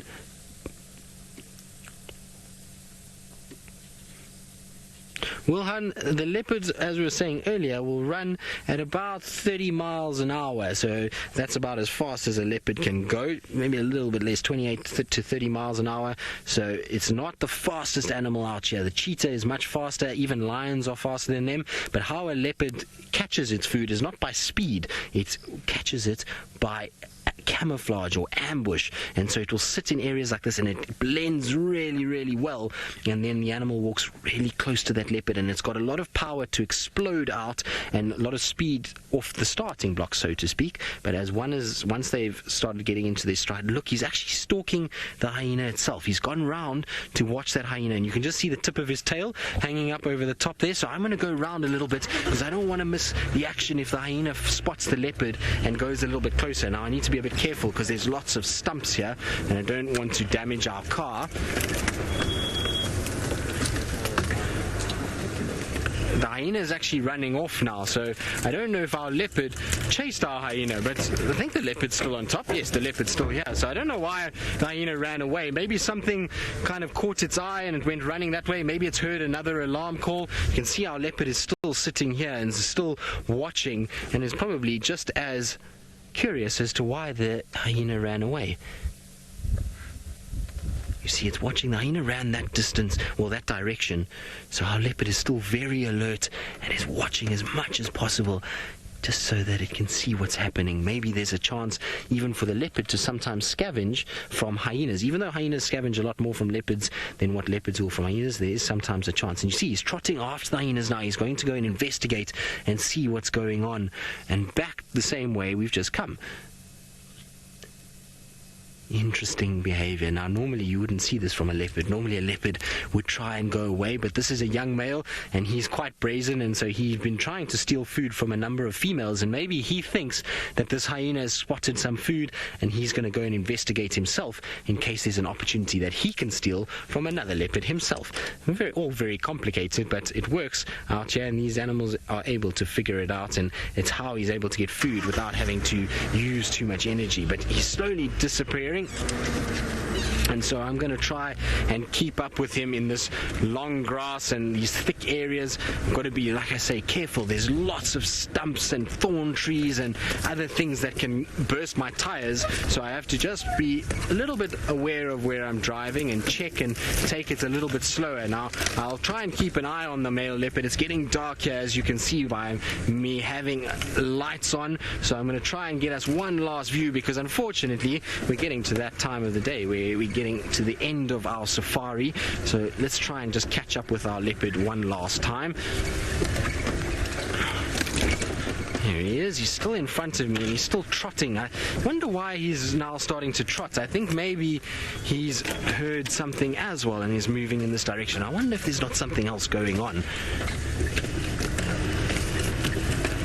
Let's see, I'm just going to get around this corner and we're going to try and see if we can get one last view of our leopard as he strolls off into the night, because like I was saying just now, unfortunately it is that time where our safari is coming to a close. But I hope all of you have absolutely loved it and you've enjoyed seeing the beauty of the leopard and African wildlife in the Mara and here in South Africa. And I hope that all of you will have a wonderful day at school today and for the rest of your day, and I hope that there's not too much homework when you go home this afternoon. Now, I don't know if I'm going to be able to keep up with that leopard any further. He's trotting quite a bit and he's going into really dense thicket, so I think we're going to unfortunately lose visual of him.